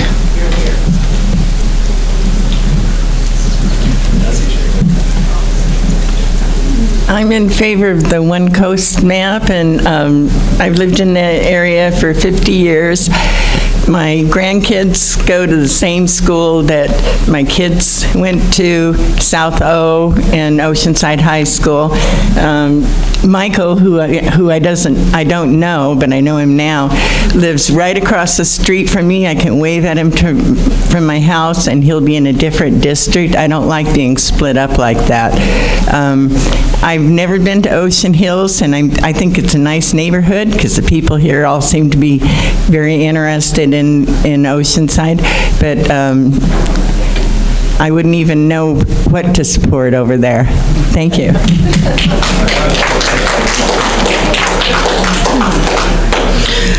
At this point, looking at the maps, in my district, it's not going to make a darn bit of difference. It's pretty much the same. My one concern is I don't think you should split Oceana. That's the most glaring of the errors or problems, whatever you want to call it. But I have an even bigger concern, and it's this. I wanted to go to the previous meeting, but I was sick and didn't make it. So yeah, I'm unfortunately one of those that showed up to the last one. But my problem is I've been researching this. I know my mom has talked to Zach and we've gotten information, but the information that's out there is pretty sketchy. I haven't been able to find anything that shows me like racial pockets of where Hispanics live, where whites live, where black lives, where Samaritan live. I mean, I haven't been able to see that. I don't know all the names of the neighborhoods and what their particular issues are. There's no kind of listing for that. Since this is the last meeting, I mean, if I'm going to vote for something, I'd like to know, yeah, why should I want to keep Oceana together, even if it's not part of my neighborhood? Why should we want to keep Crown Heights and East Side together? I know I don't want to, but there are other people that do. Persuade me. I want to see what other people's arguments are. We're doing this so fast, and I realize we're on a time crunch, but I feel like I'm trying to do this without all the pieces. And I think we need to see every single one of those pieces and issues from the community before we make a final decision. And I don't know if that's possible to see. I mean, like I said, some of these aren't even on the map. I don't know what their issues are. So I'd like to see all of those pieces listed out before we decide, okay, yeah, I like this map, or I don't like this map, or we need to go and draw a completely different one. Thank you. Jamie, do you want to speak to that at all? Yep, all of the communities, we're working with the City of Oceanside's GIS team to get all of the submitted communities of interest online and on the interactive map so that everybody can see those as soon as possible. And that's a process that's already been in motion before this meeting. So thank you for that input. Jamie, it's not legal to consider ethnicity. Correct. Yeah, they have to use the criteria. They have to use the criteria. Karen, would you agree that there? So there's certain criteria that Karen went through. This will be real brief. So there's certain criteria that we have to use, and race or ethnicity can't be one of those. But Karen. Well, it can be one of them, but basically we're relying on testimony by people. So we don't just want to throw demographics out at people. So we're basically taking people by their word that they know their communities of interest, and they've been defined here. You can look at the tapes from the meetings that are online, so you can watch those. You can listen to what people have said about their communities. People are describing them. It's not always just about, what people look like and what they sound like and where they come from, but it's also really what they need representation on. So criteria that we have to look at to meet the federal voting act. Shouldn't that be a criteria so that we know if we're packing or bracking? I mean, I'm saying, I think that's an issue that we're trying to be sensitive to. I think we need to know where those people are that we need to protect. I think people have been telling you tonight where they're living and where they need to be protected. So, thank you. Let's continue with the public comment. Thank you. Okay. I don't like any of these two maps. I also was not aware that I had to come to every single meeting in order to have a voice to choose any map. I found a couple of, on Saturday, a line on the often asked questions that said that cartographer had the option to start weeding out some of the maps. Nobody looks on page 4 or 5 or whatever of the old plan. So the whole process to me is really messed up. My objection are, I'm on the coast. I moved to the coast from the eastern side because I like the lifestyle. It's more urban. It's older houses, eclectic. I don't want an HOA. I feel more communality with Loma Alta. Across the street, I have an apartment building. Crown Heights is down the street. I have a part of me, I'm Italian, I'm an immigrant. Part of me has a Spanish blood. I feel more relationship with both. Actually, I have both equally on both sides. I'm kind of on the border between the Latino neighborhood and the more coastal neighborhood. It's the same. I don't understand this split. I think East Side, Crown Heights, Townside, Loma Alta, Fire Mountain should all be together because they are the older neighborhoods. We share a lot of things together, and that's pretty much what my interest is. Other thing is, on this map, I have a vested interest in Oceana. Oceana goes all the way east, where the last village is east of Old Grove. It shouldn't be split. On this map, you're split in Arrowwood. There is a part of Arrowwood that comes on this side of Vandergrift. It was developed in that way. It's written Arrowwood, and yet you're splitting it. So whoever is creating these maps really has no neighborhoods in mind. Naturally, I do have my map to be shown, but in speaking to these two maps, naturally, I do like the split coast because of the development and balance of decision-making and really knowing each of the pockets on the coast, because they're not exactly the same. Also, I do like, I would prefer Loma Alta to be south by Fire Mountain, et cetera, because of Oceanside Boulevard and the deferred vision plan, but there's a lot of combined issues there. But I do really like how, well, in my map, it would be the part of the coast with Seaside factioned off, but it would be East Side, Crown Heights, Los Orbelitos. It would also go up to and capture the North Valley. The other concern I have with this and the other maps that are being watched right now is the flattened strata of the Southern District. And in my perspective, that one of the defining lines there would be keeping Maricosta, Tri-City, Lake, and Ocean Hills together, because I did hear that at another meeting, and I also heard that, I think, tonight. And also, hang on a second, and then keeping Morrow Hills and Jeffrey's Ranch and Wahomie, I know that was an important, and Peacock Hills and Oceana. There's so much population when you're trying to do the population on these maps, because I actually bought a program that I could actually do this and create a map that's evenly populated. It's really hard with Peacock to kind of populate the maps there, so there would have to be somewhat of a share between north of Tri-City and south of Wahomie Lake. And then, and also, okay, and Morrow Hill, there you go. Maybe my map will get up there, because I think it actually takes in all the little communities of interest. Maybe we could bring that up. I'll leave that to Jamie and Karen. She has a physical printout of it. Oh, no, that was, I had sent the emails at 5 o'clock at the... the most recent emails. Perfect. I sent it to you yesterday. Yeah, I have that one. I have a slightly modified one, just to keep, I know there was a big concern on social media, one about one coast and one was about Seaside staying together, and that's why I did the modified map with Seaside. We'll see if we can get that one up. But okay, that would be great. Thank you. In the interim, we'll go to our next speakers. Thank you. Diane. I love my very quiet neighborhood of Ocean Hills. We have what is described as an ocean peak view, and I'm sure many of you know what that is. It is just a peak. That said, I don't believe we have a lot in common with the coastal neighborhoods, but I vitally care about the coast, and I really believe that we best protect our coast that is so critical to our entire community by keeping a single district, a single one coast.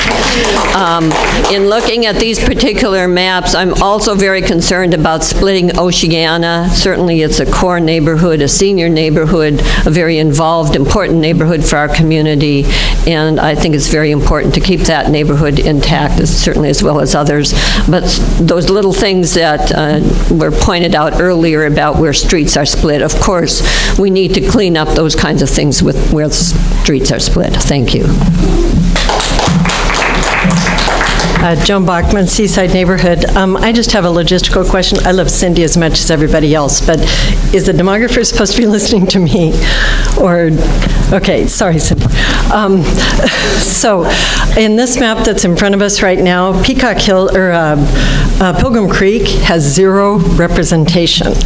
I'd like to point out that having two people on the coast means all the attention goes to the coast, and airport gets no representation. They will work on coastal issues all the time. That is why you want one district in the coast. So if I go to the other map, can you put up the other one? That one. Okay, well, Oceana is obviously in the wrong place, but so is El Corazon. So we have separated El Corazon and Garrison Creek from Loma Alta Creek. That makes zero sense. That is I guess that didn't get put in as a community of interest. That should have been done with the city. That's our regional park. So it's that part right under Oceana. And to have that part from Loma Alta Creek makes no sense, major tributary. So once Oceana moves back into where it belongs, that opens up a spot. I believe South Oceanside should move forward. And people are seeing Seaside not as related to South O, and somehow South O gets the entire Loma Alta Creek Valley as it goes to the coast, which is a take, in my view. And right now we're creating division. So if we start looking at division, which is what this map would create, Fire Mountain behind Hunziker Road, there is a canyon. That's the part that Loma Alta has anything to, or South O, sorry, I'm mixing my neighborhoods. South O has anything to do with. They don't have anything to do with avocado and everything on the other side. So if you want to draw a line, rather than giving all of Loma Alta Creek to the wrong places, draw a line through Fire Mountain. And I'm sure that will be very unpopular, but I think now they understand how Seaside feels. And to sum this up, this map is the people who wish they lived in Carlsbad. And I see it as very middle school. It's a very middle school map, sorry. Oh, aren't we all passionate? I love Oceanside. Oh, wow. Actually, I can't support either one of these. Communities of interest, and I look forward to hopefully you putting up a One Coast map, because there is a lot of community of interest there. And for those of you that think that we live on the coast, we're all a bunch of rich people, we're not. We all, I believed in Oceanside back in 1988, and I was very fortunate to be able to buy my home that I still live in for the last 30 years, almost 30 years. So we're all working families, we work hard, we love our neighborhoods just like everybody else loves their neighborhood, and we have so much common interest.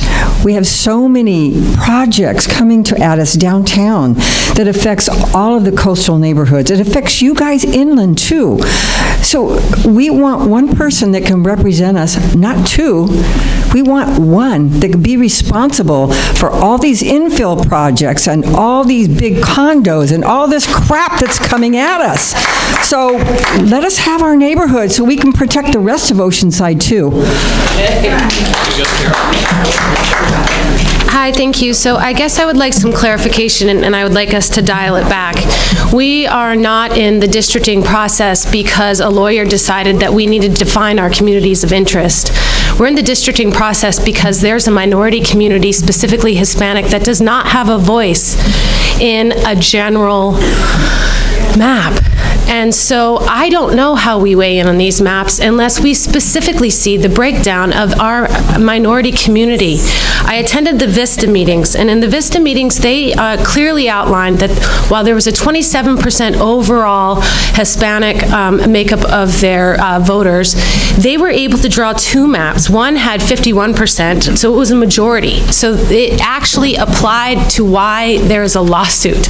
So they were able to say, this map gives our Hispanic community a voice. They will have a majority vote. Where is that data? How can we advocate for a map that doesn't have our Hispanic voices in it? How do we know that they're finally going to have representation if all we do is talk about our communities and our neighborhoods? Thank you. Victor Roy, Rancho San Luis Rey, and my neighborhood is right near the Mission, so in the heart of the valley. If you'd put the neighborhood map up, please.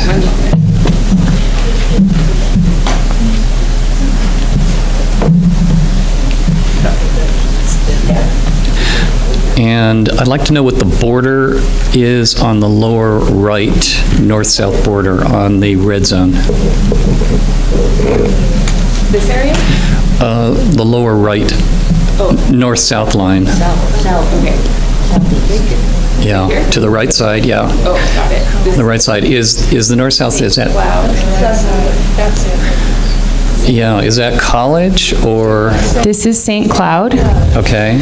And then moving north. Oh, there's College over there. Okay, I see where that is. So yeah, so this is St. Cloud.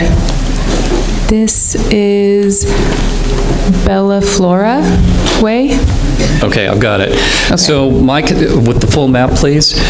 I'm sort of in favor of the neighborhood map because it does encompass a large density of seniors that are 55 and over communities such as Oceana, Oceana South, Oceana East, the Oceana Missions, as well as the manufactured home communities with the 55 and overs, and those cluster along El Camino, along Douglas, and North River Road. The only change I would have on this for the red district would be to remove the top sort of triangle area and add Peacock Hills in the lower right area, because Peacock Hills is another 1,000 homes of a 55 and over community. That would put communities of interest centrally located in Oceanside together. Thank you. Hi, my name is Shelley Parker. I'm new to the Oceanside. I've been here for 18 months, and I like this map because I, like Victor, live in a 55. I'm an older senior, and I live in that is representative of my community of interest.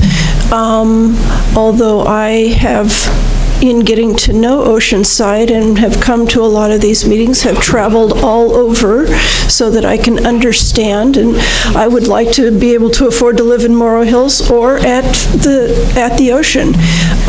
So I'm saddened that we have to do this, but I like the neighborhood map. Thank you.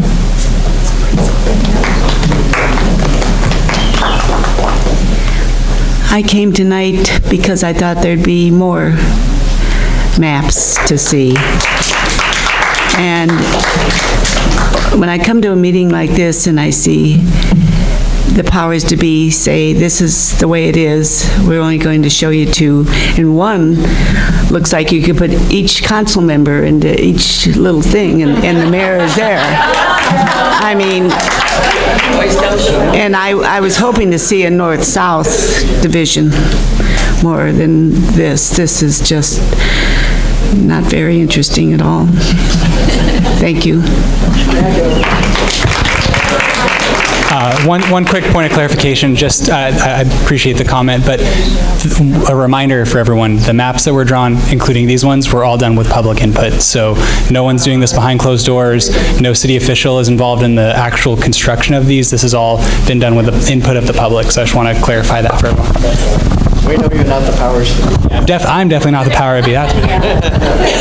My name's Monique Combs. I live in Fire Mountain, and this meeting has made me just a little bit even more confused. I did not attend the other meetings. I didn't realize that it was kind of voting between two, but I do want to say I don't really support either of these maps. I don't have anything against the Lake or Ocean Hills or Tri-City areas. I just don't know much about them or feel like I have much in common with them. I don't think they probably share the same concerns that I have in our area. So I hope that there will be other maps to look at. I don't know, is it not possible to have an extension of the process? Is that a dumb question? Unfortunately, so as far as the timeline is concerned, we're dealing with a 90-day window from the time the City Council voted on May 3rd to move from at-large elections to district-based elections. And once they voted, then there was a 90-day safe harbor. The City Council had to go conduct the public outreach, draw the maps, have the City Council vote on the maps. So basically our timeline is August 1st, but we have a break during the month of July, so really our deadline is to try and get this to the council by June 21st. Sorry. And if we did vote, or whatever, whoever voted on the map down Oceanside Boulevard, would the representative, because I'm concerned about the Oceanside corridor and the back burner vision plan, whatever, which rep would be in charge of that? The green one or the yellow one?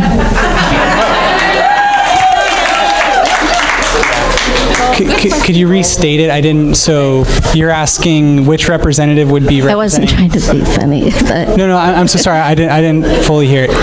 Are you saying which? So the Oceanside vision, the Oceanside corridor vision. The Coast Highway Vision Plan, is that what you're talking about? No, Oceanside Boulevard. Oh, the Oceanside Boulevard. Yeah. Okay, I'm so sorry. So the decisions are going to be made, as I understand, correct me if I'm wrong, city attorney or city manager, the city council, each member who's in this district, this district, this district, and this district, are going to vote on every issue that comes before the city council. The way it's going to work, the council member who's in this district, that district, and the others are going to be most accountable to the people in their district. However, they will all vote on it. So every council member would vote on the Oceanside corridor, and because it's actually, where it's being split, then every council member would have a vested interest in that particular corridor because it touches their district, if that makes sense. That's the best way I could describe it. Yeah, Thank no you. problem.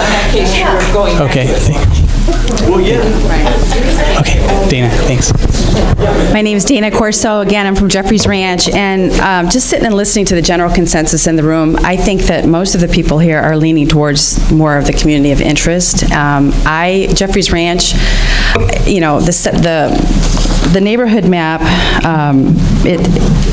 it does provide a lot of Rancho Del Oro in the Jeffries Ranch area, which is more of an industrialized area, Rancho Del Oro. And I think that the community of interest map keeps more of the neighborhoods together, the interest that we have of, horses and agricultural, just more a different type of lifestyle. So that is my recommendation, and I'd like to thank everybody here today for their patience in going through all this. It's been interesting. Thank you.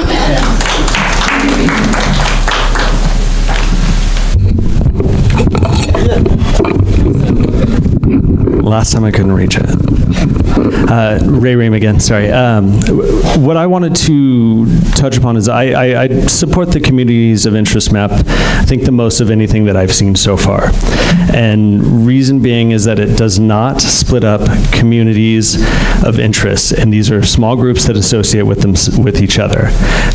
When we look at these maps, the way that they're drawn, and you guys didn't, if you weren't at the last meeting, you didn't see Jamie moving the map around for the population to show what has to fit into each area. And when we start moving that around again, it just gets that much more complicated. And so, I'm sorry? No, that is the job. This is true. This is true. Maybe we can have it done here too, so we can see what it goes. That's going to happen, but let's let Mr. Ream finish. Oh, sorry. I wasn't sure if we were going to get to that part because I thought we were just voting on these finals. I support this one because I think it represents best the communities of interest. Thanks. Yeah, no, that was perfect. The coastal map is going to be the one that they draw. Oh, I'm sorry, yeah.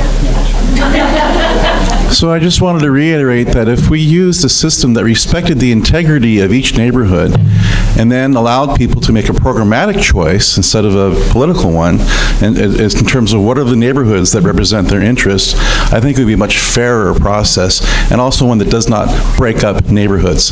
Thank you. Great. So with that being said, okay.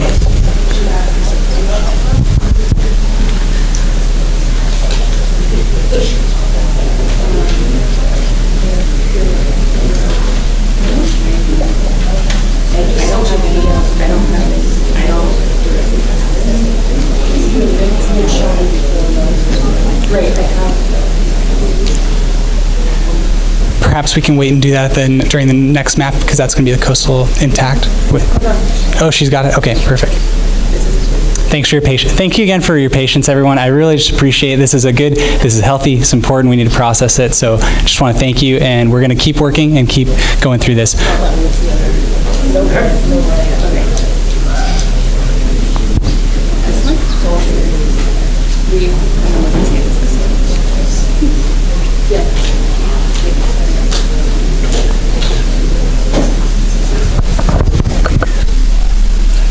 Well, if Cindy gets to bring up her map, can we bring up my map too? Yeah, I think just for the... So, all right, real quick, everyone. People want to see it. Yeah, hold on one moment. So, I think that Cindy was bringing up a map to have shown for the sake of being fair, but we do need to get to our coastal map, so we can't keep going through this.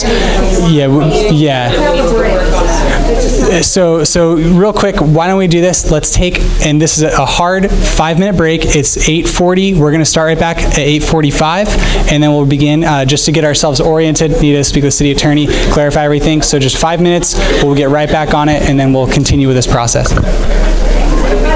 All right, guys. So everyone, please come on in if you're out in the foyer. Continue your conversations, but keep them farther out. If you want to be a part, come on in. Thank you again. Appreciate your patience. So for the sake of time and the way that we want to get this, all right. Yeah, thank you, Carol. So I appreciate it, guys. Thank you. We're done with public comment on this map. So no more public comment for these maps. What's going to happen now is Jamie is going to make some minor modifications to the two maps. We're not going to propose the additional maps on, Richard and Cindy, right, just for the sake of time. We can't do that right now, and it wouldn't be fair for the process. So we're just going to move forward with Jamie adjusting the maps slightly, and then we're going to move on to drawing the coastal map.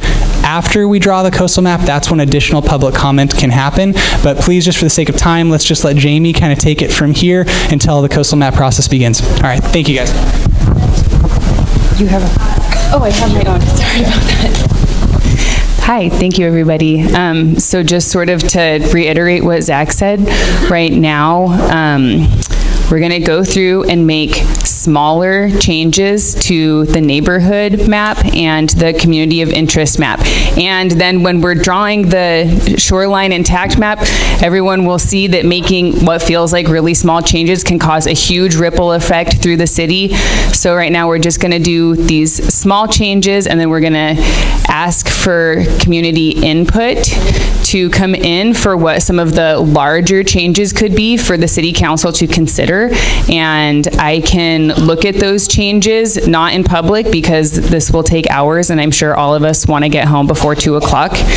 And then we can present to the city council what these different bigger changes would be. For example, in this Oceana Whole, and saying Oceana Whole and in which district, and then we can present to the city council with snapshots, slides, etc., to show what the ripple effect would be throughout the city. But right now in these meetings, we're just going to make smaller refinements on the borders.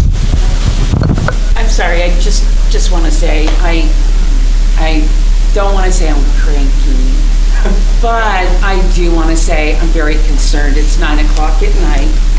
Many of the people have left.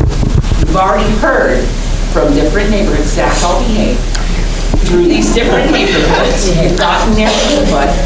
Now here we are, asking for another map, and it's not going to be till 10 o'clock, and the room will be empty, and 5 people will be making that decision. That's why right now we're just doing the small changes and not the bigger changes, and then we're going to make, They've already had their piece of time. And then we're going to make the...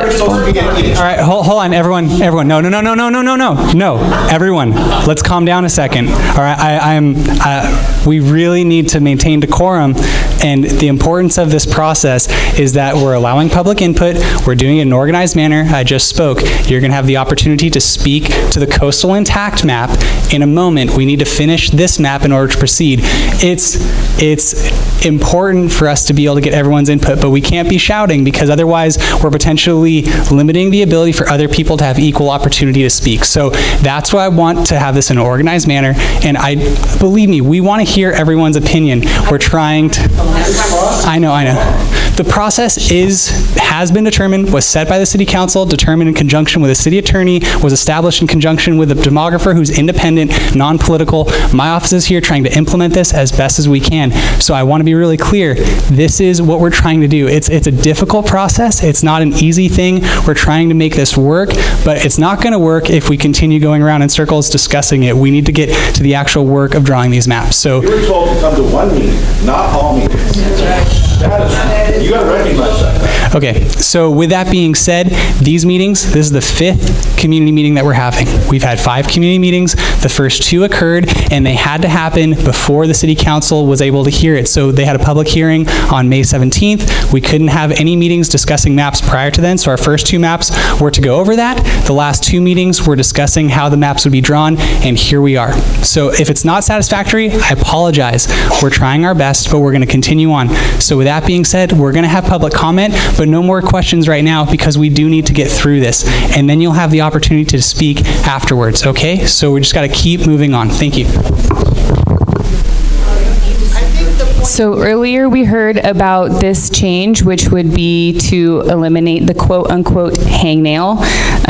Making this change, this highlighted area has 365 people in it, which actually would bring the percent deviation of this yellow district down to negative 5.71% deviation, which again is out of the plus or minus 5% deviation range. So I'm not going to make this change right now. This is something that is going to be earmarked for later because there would need to be more moves throughout the city made to make all of the necessary adjustments. So right now this is just earmarked and we're going to move on and we can save that for later.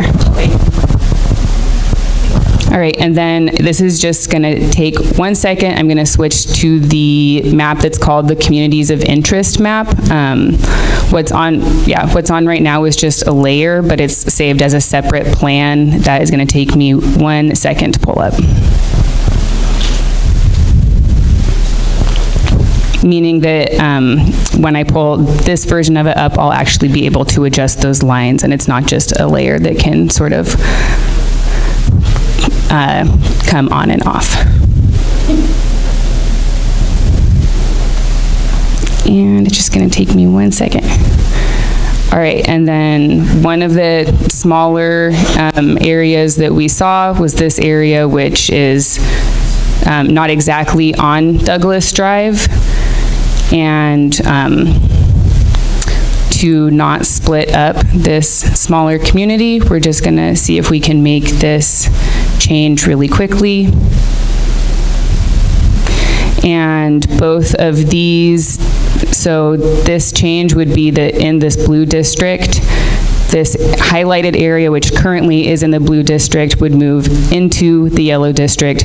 Both of them would be well within the plus or minus 5% deviation, so we're gonna make that change.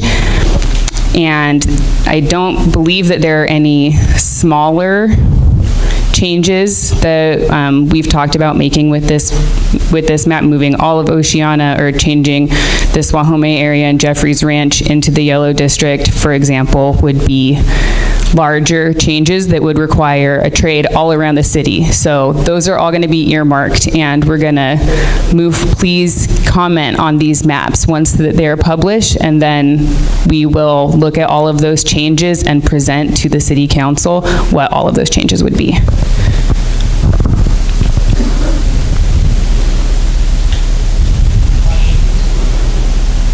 And then I'm just going to save this, and then we will start building a shoreline map. 1 moment, please. Excuse me, I thought there was also an issue with that ragged area under the neighborhoods map, where there were some streets that were divided. Do you mean in the northern area? Yeah. Those I think would require more. Those would require more changes because there's some really large blocks. Not all of them are like nice, tiny, tidy squares. Some of them are really huge and span. I'll select one for you right now that just to demonstrate. Oh. So for example, this is all one census block, or that's one census block. That's not the area you highlighted. But in the interest of time, I think that's something we should do later. Okay, thank you. Thank you for that input.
Okay, so starting from scratch, today we have heard a lot of testimony and have also received a lot of testimony through the email to have Loma Alta, Fire Mountain, South Oceanside, everything on the coast, of course, intact.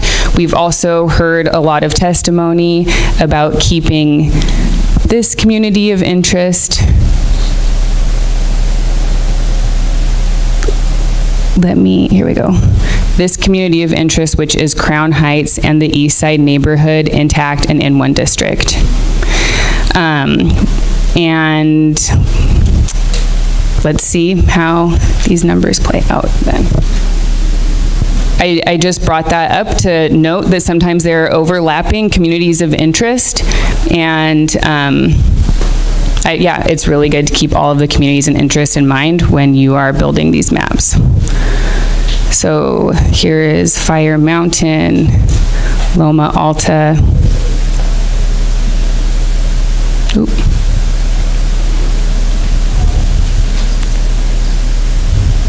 Oh, sorry, and for everybody who hasn't been to these meetings yet, this is sort of like a tally that we can use. This column that says new, this is a new district that we would be building, and here is the percent deviation. So it's saying right now this area that's highlighted has 20,859 people in it, and if we were just going to make this a district, which we're not going to right now, then it would be negative 50.14% deviation. So you can see as I'm selecting more people, then the total population is going up and the percent deviation is getting closer to that 5%, plus or minus 5% total. You have it going all the way Loma Alta to 76. Is that what I'm seeing? Yep, so this is 76 and this is El Camino Real. We've also heard some testimony that Mesa would be a good line.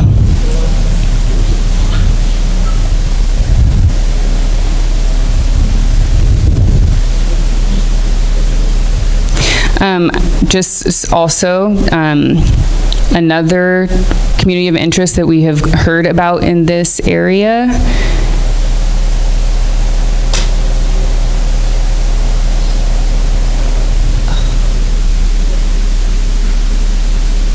I'm going to have to load it on here.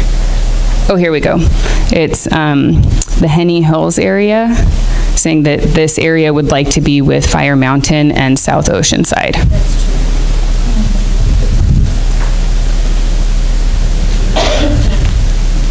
All right, and I'm going to keep.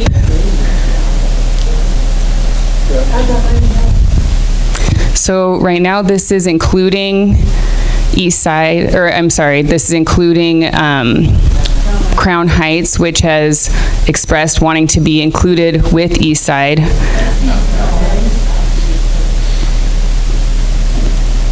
I'm just gonna show. This is not including Henny Hills yet. So I'm thinking, that's what I'm, yeah.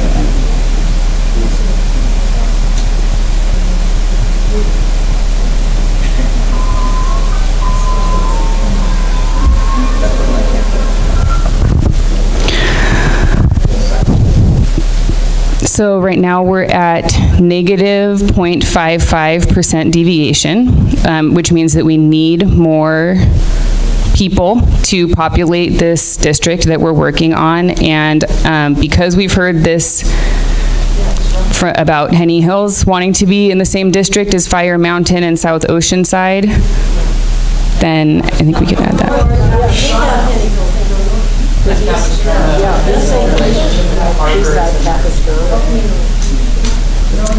Okay, let's see how.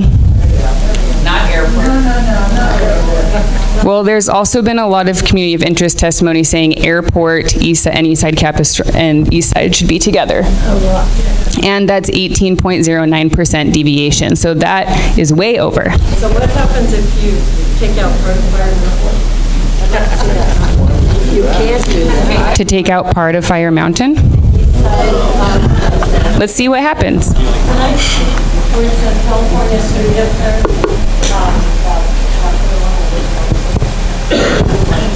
Oh, all right, okay. Start over.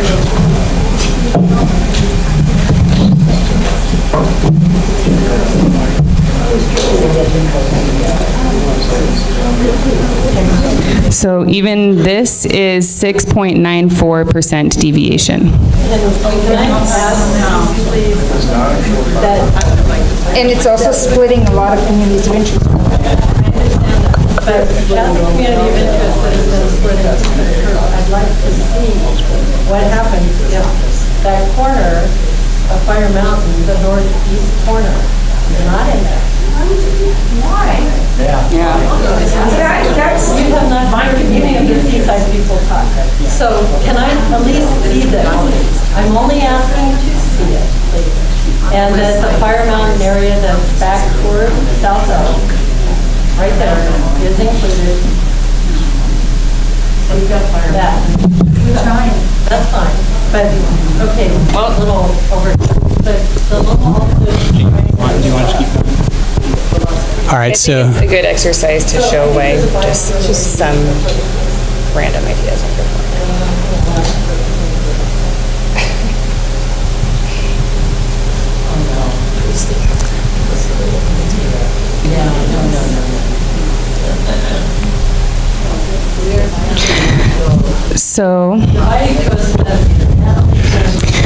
So this is still 5.67% deviation.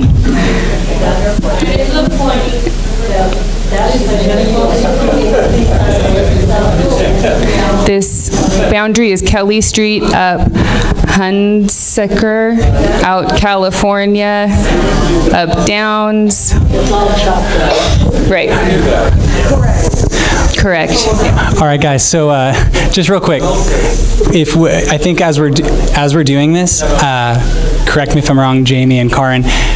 If we're just going to be shouting out, we're going to need to do it in an equitable manner. So I think that Jamie should finish putting this together. Then we take public comment from everyone, no matter what their opinion is, and then go. But I don't know. I'm going to lean on the demographers. This is their area of expertise. But I just want to make sure everyone has the opportunity to speak, and not just people who are speaking right now get the opportunity. All right. Okay, so I am going to try and incorporate all of the community of interest testimony we've heard so far. For example, we haven't heard anybody say, please split Fire Mountain. So we're probably not gonna do that going forward with this map. I'm gonna try and highlight the communities of interest that we have testimony about, and and then we can take public comment. You guys can tell where there should be adjustments, etc. And then we'll go from there. I'm going to try and keep community of interest testimony intact, and also going to try to go use larger geographic boundaries, for example, the river, instead of go on Kelly Street or whatever, for example. So.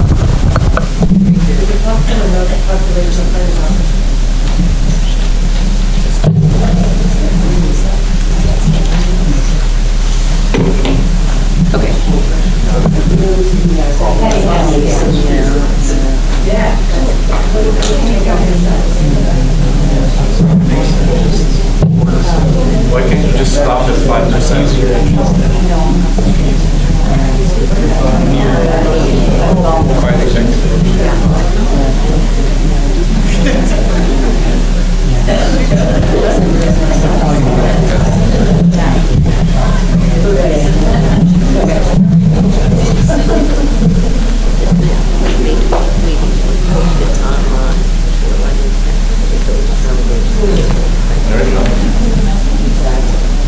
Because it says, according to identified communities of interest.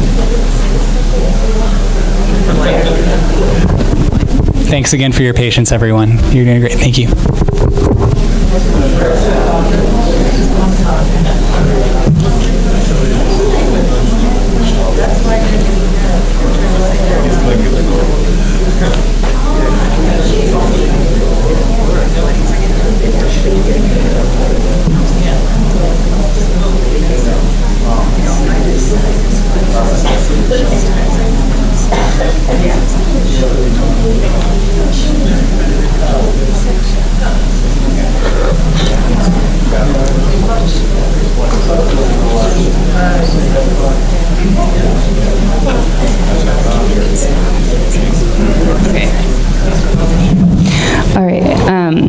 Right now, this is 1.19%. I know there has been a lot of community testimony about keeping everything west of the 5 intact and in one district. There has also been a lot of testimony about the east side neighborhood, the east side neighborhood and Crown Heights being together. And because this is such a small community of interest, it's really important to keep the smaller communities of interest intact. For example, if you think about your neighborhood and maybe the 5 blocks surrounding your neighborhood, considering maybe that you don't live like right on a major street, how you would want to be with your neighbors, your immediate neighbors, because you have so much in common, right? So because this is such a small community of interest, I'm going to remove Crown Heights from this, and we're just going to see how it looks. Here is The reason why she said is because that's a community of interest. So it's been Crown Heights is a community of interest. This layer is Seaside. This was the layer that was submitted as a geographical file by somebody in the community who lives in Seaside, saying that was how they define Seaside. So it's actually not pulling Seaside out of this coastal district. It's just using Crown Heights exclusively and not including Seaside. Can you maybe use the town site, which is the real subdivision name of Seaside? Seaside is just a name. It's on there. Town site is on there.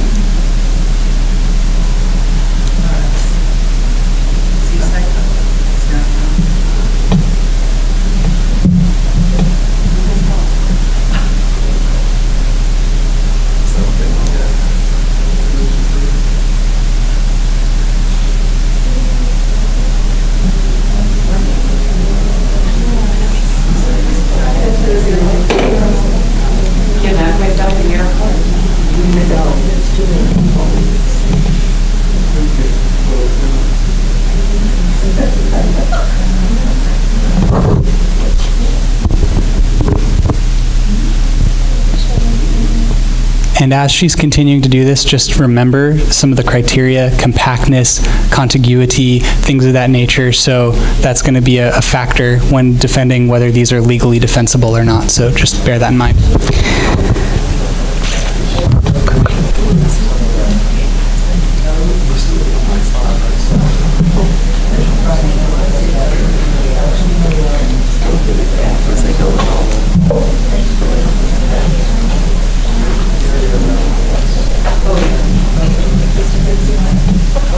Just cleaning up some of these boundaries right now.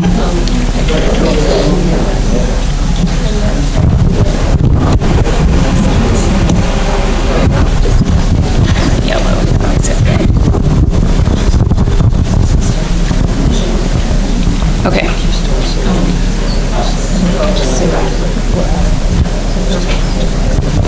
Okay, because this one is so close, it's like 200 people off or something like that.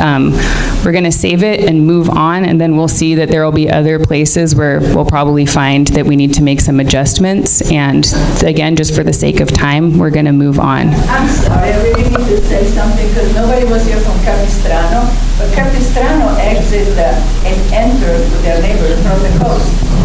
Somebody should really add it. It has nothing to do with the valley.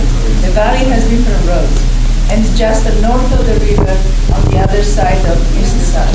Yeah, and that's part of the process. If you look at the other maps, how that was included with that area too. So yeah, not in here. And that's going to be the give and take. We're not going to be able to solve all the problems with every single map, but I appreciate bringing it up.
as we can all see, trying to add Peacock into this area with Oceana and sort of this Rancho Del Oro corridor is bringing us to 18% deviation.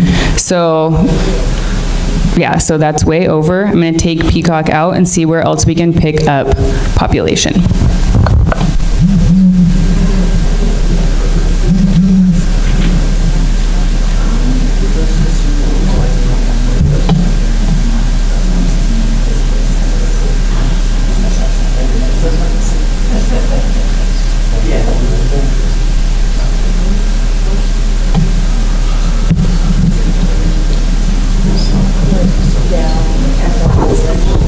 Thanks again for your patience, everybody.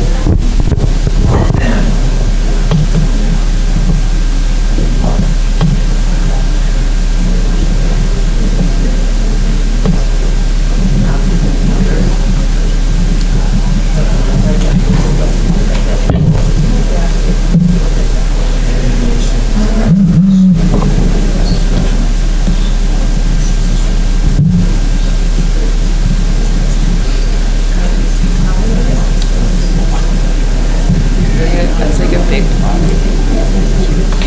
The border is 76. That's Rancho Del Oro. Yeah. Yeah.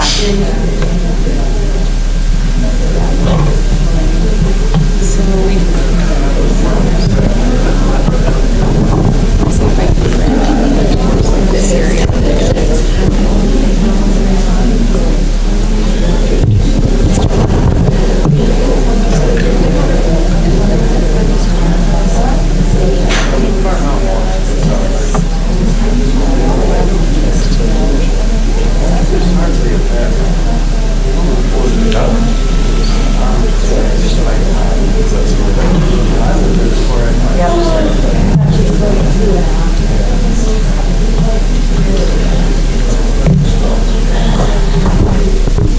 And if anyone's thirsty, there's water in the back, just to let you guys know. There might be some cookies left if there is. Oh, I am so sorry. I am so sorry.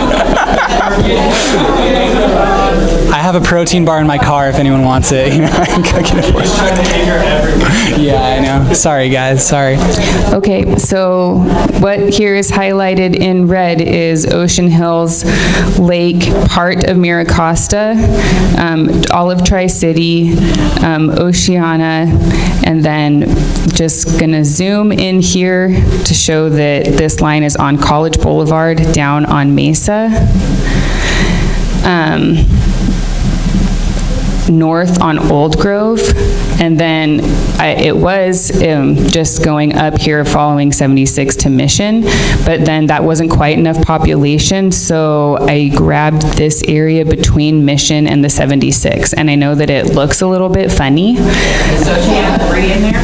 Oh, she had also. It's going out all the way to Old Grove. Oh, it's stopping at Old Grove, so Shannon Mission 3 and 2 aren't included in that. Are not. And where are the boundaries of that? Does that go out to College? Yeah. It goes out to College? Yeah, does it go to College? Does it go out to College? Where does Oceana 2 and 3 go out to?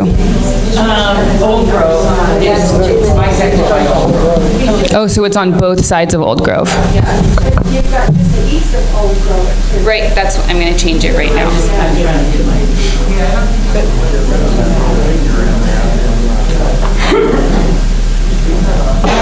No, I just made a comment.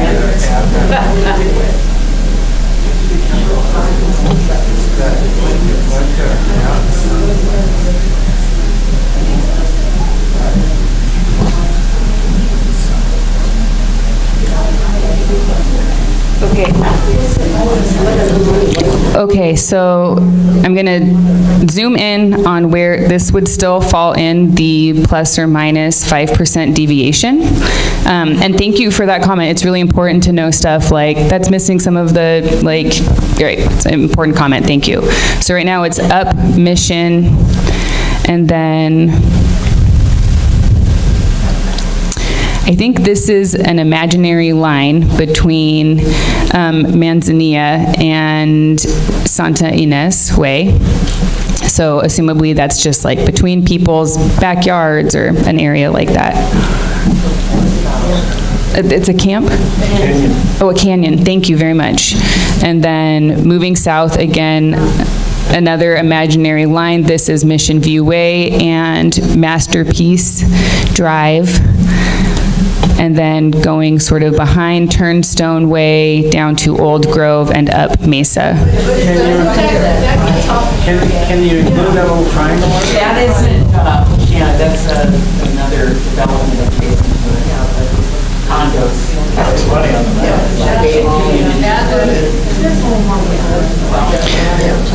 Sure, so that's grabbing everything, almost everything, out to College, and then this is Frazee. Del Oro neighborhood completely intact. Frazee, thank you. I'm new here. So here is the Rancho Del Oro corridor. Wrong one, sorry. The Rancho Del Oro corridor.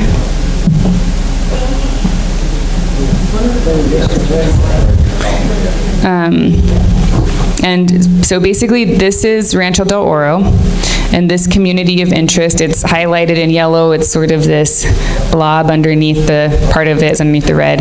That was saying that Rancho Del Oro is a corridor and that the people who live on both sides of Rancho Del Oro are working on common goals, for example, traffic, etc. Right. So it is splitting. So it is The Rancho Del Oro corridor, but not the neighborhood. There's an actual neighborhood, and it goes this way, not this way.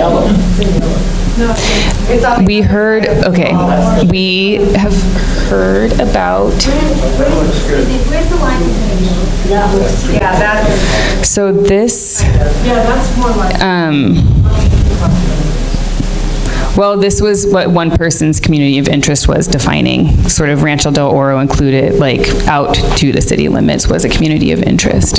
And someone just asked about where Henny Hills is located. I think that the Henny Hills line is from the file that was submitted. It was west of Rancho Del Oro. Great. I just heard someone ask that. So thank you.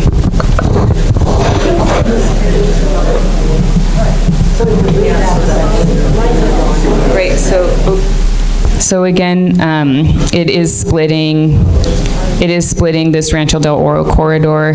We have also heard testimony that this whole area, Mira Costa out to Rancho Del Oro out to the city limits is a community of interest. And it is splitting that, down Rancho Del Oro. But you got golf course on most of the side. Rancho Del Oro doesn't run down by your.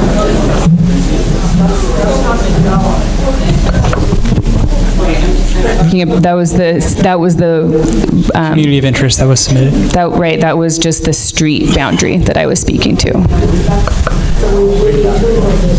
Right, we need 2 more districts. Thanks again, everybody.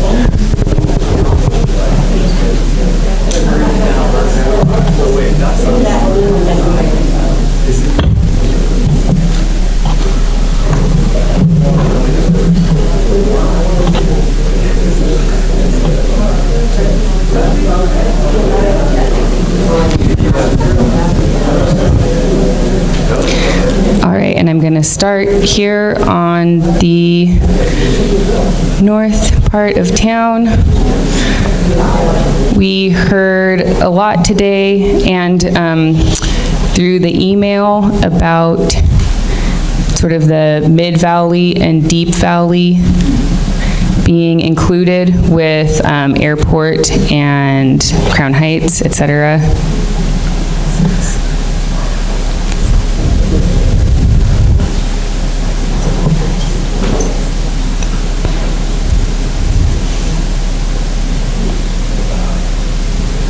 All right, and you know where that is now.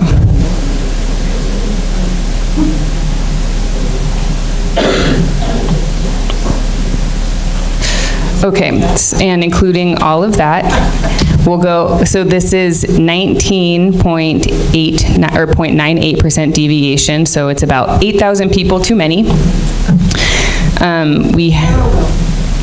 Excuse me? So this is Vandergrift, College, and the 76. And we did hear some testimony last time that this area sort of between the river and the 76 was a community of interest? Is that, okay, or like a community? So I'm gonna, yeah. Too much.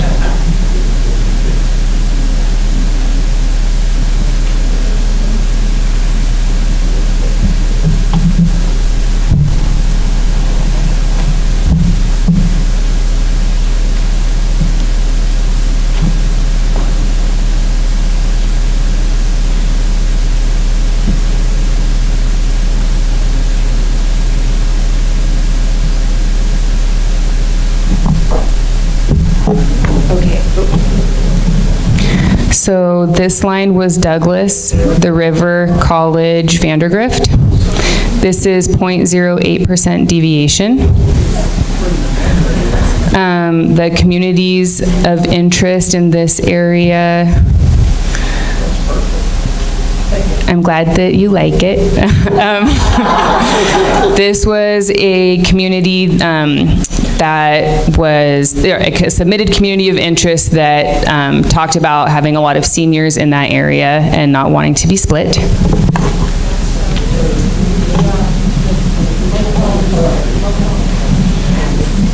Right, so Oceana is intact.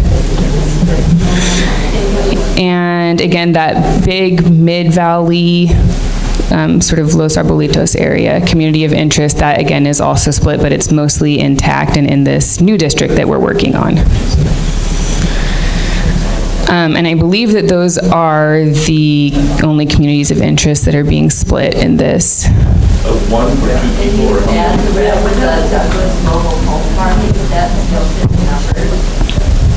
Could you repeat that, please?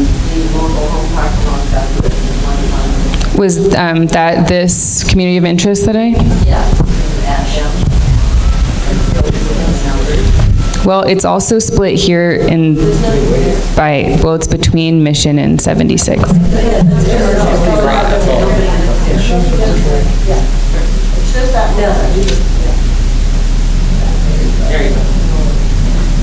So that works, and I'm just going to let everybody know these lines, or excuse me, these streets, which is San Luis Rey and Pairie, thank you, and then up Douglas, Pairie, thank you. So, yeah.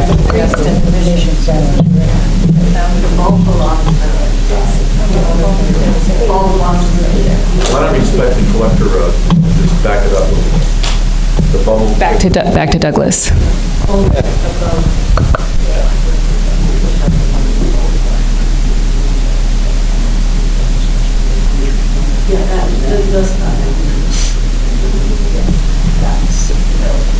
So that's San Luis Rey. Then go further south, though.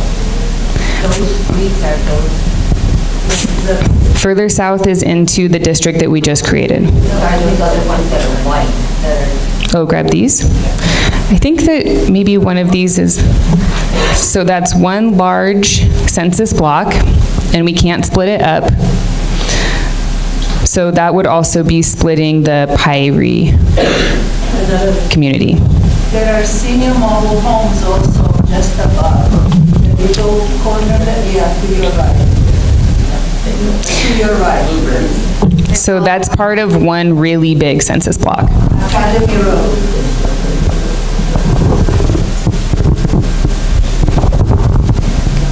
All right, and I'm going to include all of these because we know we have to have contiguous districts. And that brings us up to 6.35% deviation. So that's too many. a few of those little ones were all in a pocket and would be splitting inside of a smaller community. The north end is Vandergrift. Part of Vandergrift is to the east and to the west. Like above Arthur, north of Arthur. I think that okay, let's just check it out.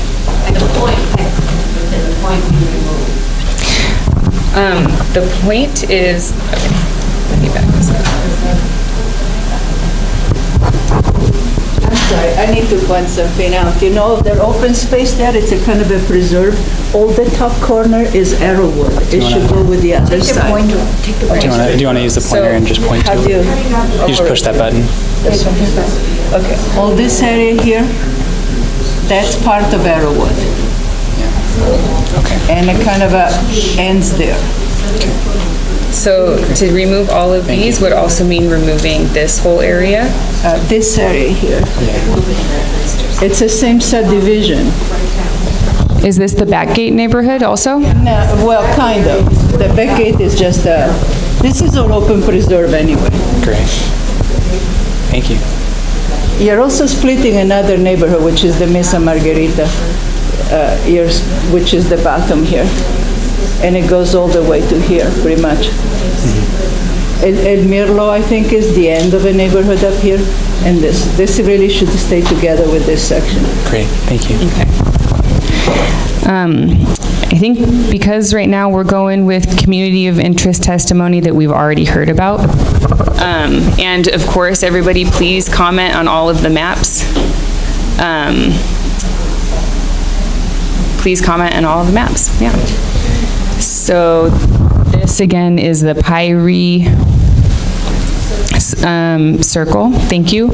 And I'm wondering if it would keep all of this community together if it was all east of Douglas. It would. That's actually, it's not our neighborhood, but they go to our school. Names on those. Like, that's a whole neighborhood. And Except for that, what you just took off, that's mobile homes and would go to the other. So this area? Yeah, that would stay red. But that little piece that you have that's orangish yellow, that's part of the white. Okay. Yeah. So right now that's 0.67% deviation. I'm going to make this change, and everybody please comment on all of the maps when they're up on the city's website.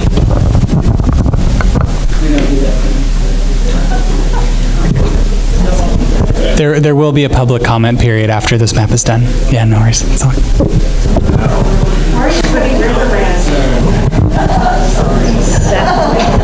Thanks again for your patience, everyone. You know, it's a process. We're getting through it. In solidarity, everybody. Here we go.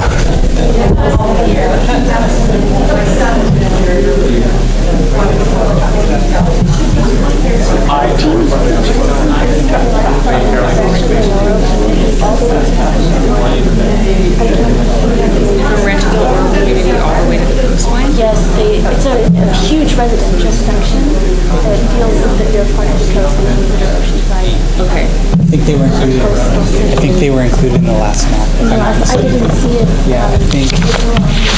Going out to the coast. Yeah, part of it. Yeah. From college. Oh, got it. So try that. Oh, no, with the road strata. No, the one that is sitting at the coastal city. It's actually quite raspberry. The line there. It's just because the very windy. No way to squeeze it without doing it. Yeah, these will be stuck. That's why they did it. 2 hours. Saw that COI. Yeah. We actually took it there.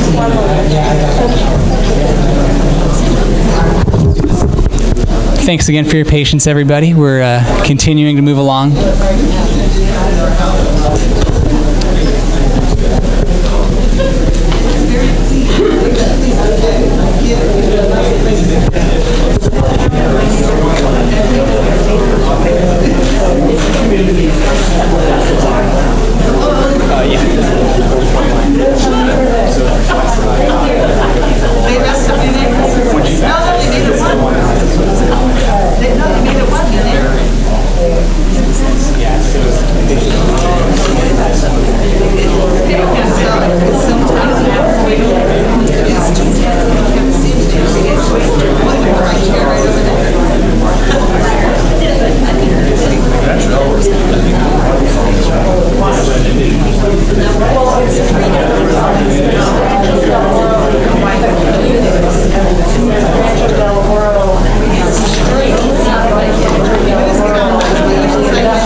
Okay, hello, everybody. Hold on one sec, guys. Let's turn it back to Jamie real quick. We're coming down to the wire here, and we're going to have public comment, but Jamie. So right now, this is what we are looking at for the working draft shoreline intact map. Are we taking public comment on it right now? Yeah, but let's do this. Just for the sake of time, let's do 1 minute instead of 2 minutes, and simply, do you like it? Do you not like it? Try and, what elements? But let's try and keep it to a minute, just for the sake of everyone's time, so that way people aren't leaving and they can still comment. So line up. So, okay, yeah, let me hold on 1 second, and I'm going to defer to the demographer and the city attorney on this one. I just am here to facilitate. I don't want to be determining how this is going. John, do you want public input right now for the coast, or do you want people simply to raise their hands? Do they like it, or they're not in favor of it? Karin, I just don't want to make that decision. For the benefit of the demographer, so I'm going to defer to... Okay, Karin, Jamie. I'd say comment. Okay, so the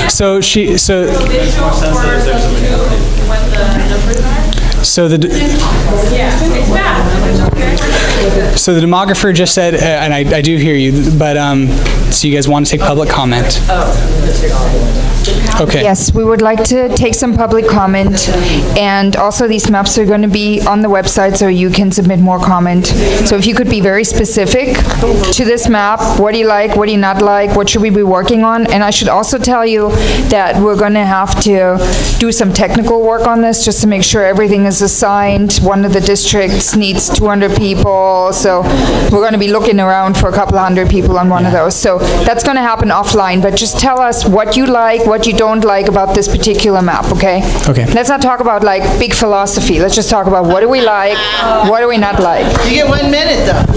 Yeah, let's go 1 minute. 1 minute. Okay, no problem. Does my minute start when I get All right, I'll tell you when. Thank Ready? you.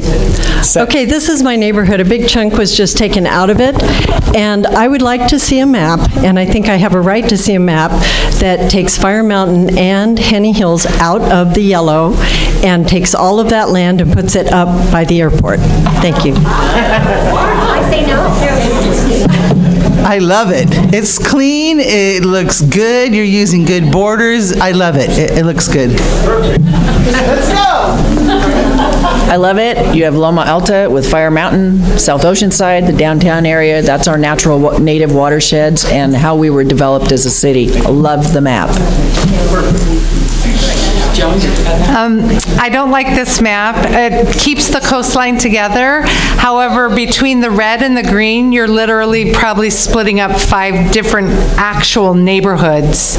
And I think to keep the coast intact at the expense of 5 or 6 neighborhoods is counterproductive. Thank you. Hi, I'd just like to say that I like this map a lot better than anything I've seen so far at this meeting and the previous meeting that I was at last week. I appreciate that the coast is kept together and the original older neighborhoods of Oceanside are kind of clumped together, and the inland where there's more tract homes and HOAs, that they're kind of together because they're similar. Thank you. Thank you for the coast-only map. I appreciate it. I like it. I wish Capistrano was incorporated into it, but I can certainly live with this. Thank you for your patience with me.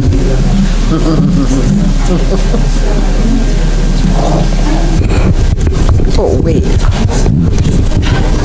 I think you guys did a great job. Thank you. I love this map. I love the fact that it has the older coastal and Fire Mountain areas together. I think it keeps the HOAs and gated communities together, and I think it's a great map. Thank you.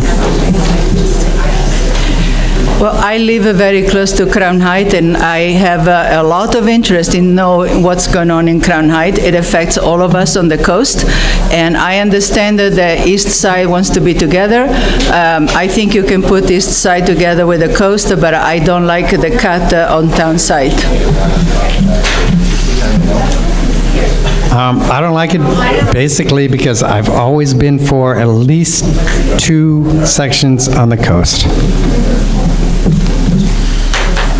I concur there with Richard that I think there needs to be a division between the coast. I feel like there's not enough representation for the coast. I feel like it's too much of one type of folk.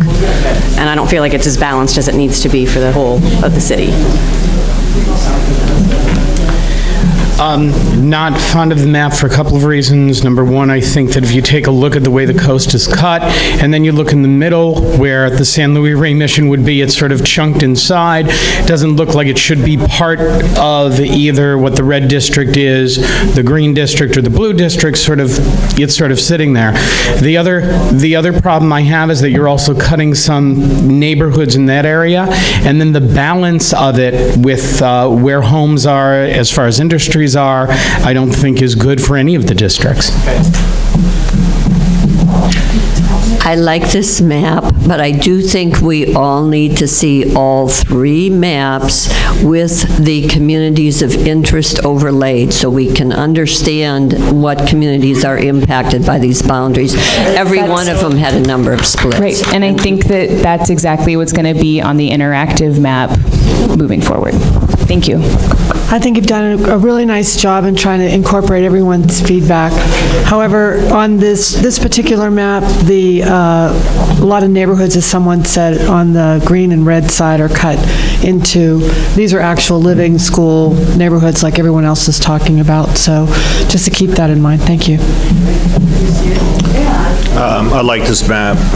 It really helps out with the traffic issues that we're having in the city, that the neighborhoods that you have together are ones that are dealing with traffic, as Lake has big issues with traffic coming in from Carlsbad, and the seaside area and South Oceanside also have traffic issues that are very related. So I think it's a very good map. I agree with the comments just said, and maybe I understand that the line between the green and the red area might need some adjustment to respect the established neighborhoods. Hopefully that can be reworked so the integrity of those neighborhoods is preserved. Thank you for showing us an example of a unified coastal area. I appreciate it.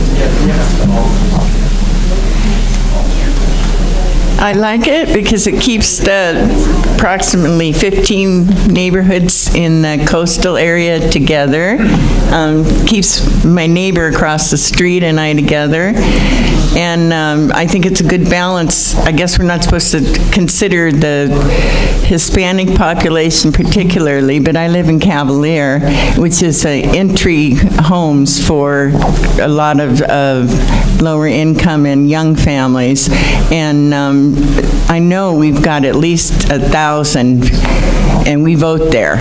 So, and anybody that is looking for that, spread it around your neighborhoods, because it's a trailer park, but it's a wonderful neighborhood.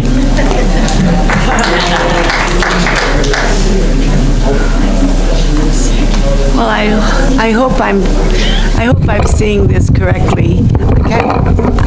I like this very much, but I don't understand the little bit. I think I live where and I don't know if I'm going to be in the yellow or the blue. I think you're in the yellow. What street do you live on?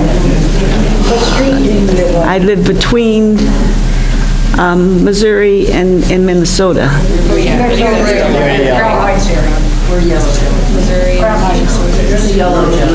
yellow. So that little tiny square is Crown Heights, and that'll be with the blue then. Is that correct? Yep. This is Missouri. How many population, is that 8,000? That's why you had to take it out and put it in the other one, right? You're in yellow. Okay. But, so Crown Heights has 8,000, and that's why you could balance the population, because that had so many, and I think it was because they wanted to keep Crown Heights and East Side together. That was because of the... Oh, okay, thank you very much.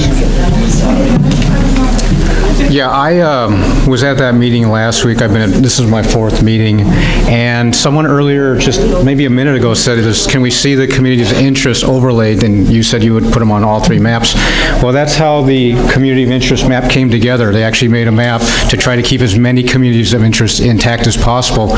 And if you look at this one, it's great that the coast is together. In a way, I love the coast as much as anybody. I don't live there, but I think if I lived there, I would rather have the ears of 2 council members instead of just 1. So anyway, I like the community of interest map. No. You don't live there. You don't have a microphone. Yeah. This blue area right here, that's packing. You're grouping all of the Latinos into one area right here in one district. I don't think that you can legally do that. I think that's packing. A lot of Latinos in South Oceanside. Okay, let's just let the people who are speaking speak. Perfect. Just my opinion. Great. All right, Victor. All right, thank you. I'd like you to highlight the San Luis Rey portion, because I'm not clear what that includes. In which district? All right, that's good. Let's see.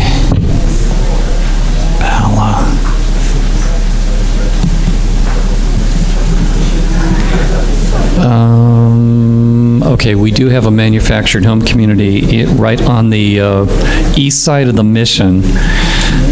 Right there. Yeah, right there. Which probably should be broken out and put in the blue.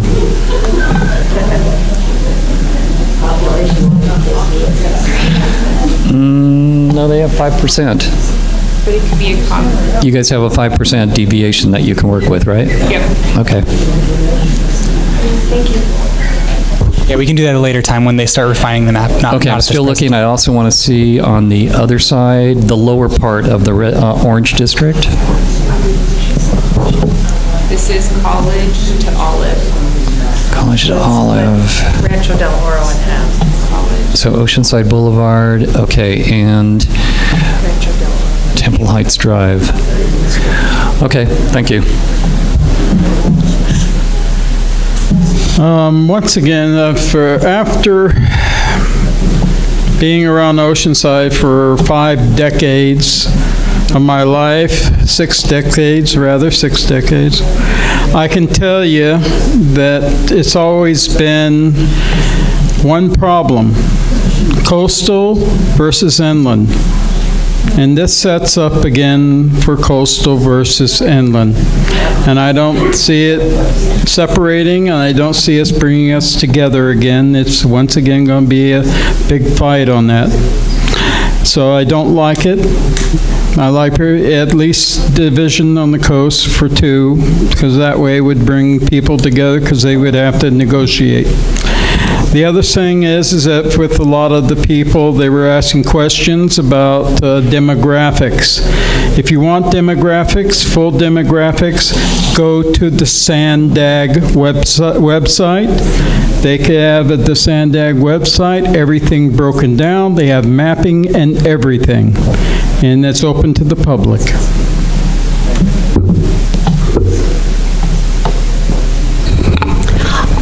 Barbara Hazlett from Ocean Hills. Just wanted to make one final comment. I don't agree with the coast being all in one spot. I still like the community ideas map, because it had at least 2 parts in there. This doesn't seem to have the continuity either with the districts. They are very spread out, and it would be hard to, have a community interest. So that's my final opinion. I still like the community interest map the best, with its refinement and getting rid of some of the cleanup work that you just did tonight. It's a major focus of our task, is identifying communities of interest, and I think that does it best. I swear, one last comment. I just wanted to say, I know it's really challenging to populate these maps, and this one looks pretty good, except I'm still adamant on the split coast so that there's 2 votes, 2 representations because of the diversity of the coast and because of the explosive development. We're going to have 5,000 hotel rooms and 5,000 homes. I mean, it's just going to get crazy, and you can't have one person managing that whole process, even though I know it's an entire team making decisions, but we all kind of know what the propensity may be. So I just, again, I like how this kind of configures Lake and up to RDO and Tri-City. I like that. I like how those communities are kept up there, but again, it's just the split. And that's my final word for tonight. Oh, and wait, no. All right. Oh, hold on. Oh, yeah, go for it, please. So, Mayor Costa? Yep. Okay, so you're splitting the left side right there, and all of those folks go to the school on the right side of Rancho Del Oro. And it's mostly golf course except for that one little shot there on there. Yeah, that's all houses, and then the rest of it's open land and golf course. And also when the road construction and the road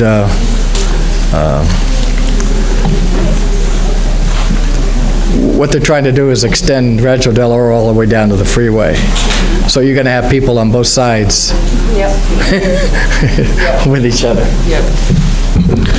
I'm comfortable with splitting that right now because it's our area that needs the master planning. Those are master plan neighborhoods, they're protected. Our community needs to be able to create a unified vision. And if we split it up amongst different leaders, I don't think we're going to be as effective as if we have one person coordinating that effort.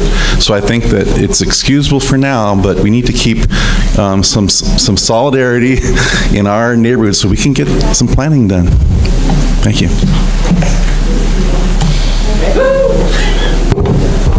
All right, so I believe that concludes the public comment. Terry, did you want to speak? I saw you stand up. Okay, one more. There you go.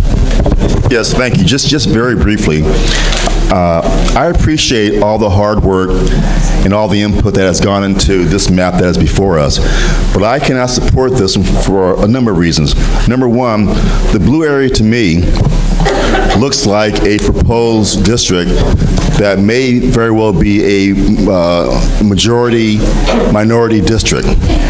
Also, this proposed map to me is not compact, it's not contiguous, and if you really look at the numbers, legally it is not defensible in case someone chooses to challenge it in a court of law. And that's why at the last meeting I spoke in support of the communities of interest map, because that one to me is more balanced, more fair, it is compact and contiguous, and granted this is just the first process of many future processes in the future. 4 years from now we're going to be doing the same thing, and 10 years, each 10 years thereafter. Now depending on which map we choose come August 1st, that's the map that this community, this city as a whole will go forward to expand as our population numbers increase based on the census. And thank you for your comments. Well, thank you for the time, excuse me. Do you have time for one more? Yeah, please. Hi, my name's Kevin Bachman. I'm sorry for being late, but I was trying to understand on the, I'm sorry. My name's Kevin Bachman, sorry for being late, but I wanted to understand from a census standpoint, if you were to take South O, town site, east side, and put that in as one yellow area and kind of remove the Fire Mountain and Loma Alta, how big is that? Can we get the census data for that map? Is that possible to do that? The population, sure, yeah. Really quickly, yeah.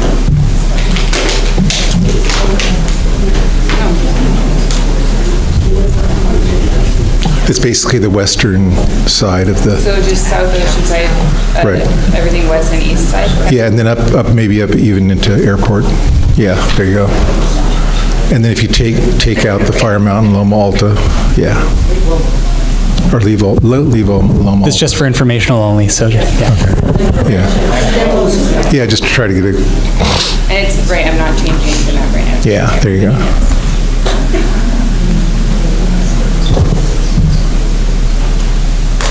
That is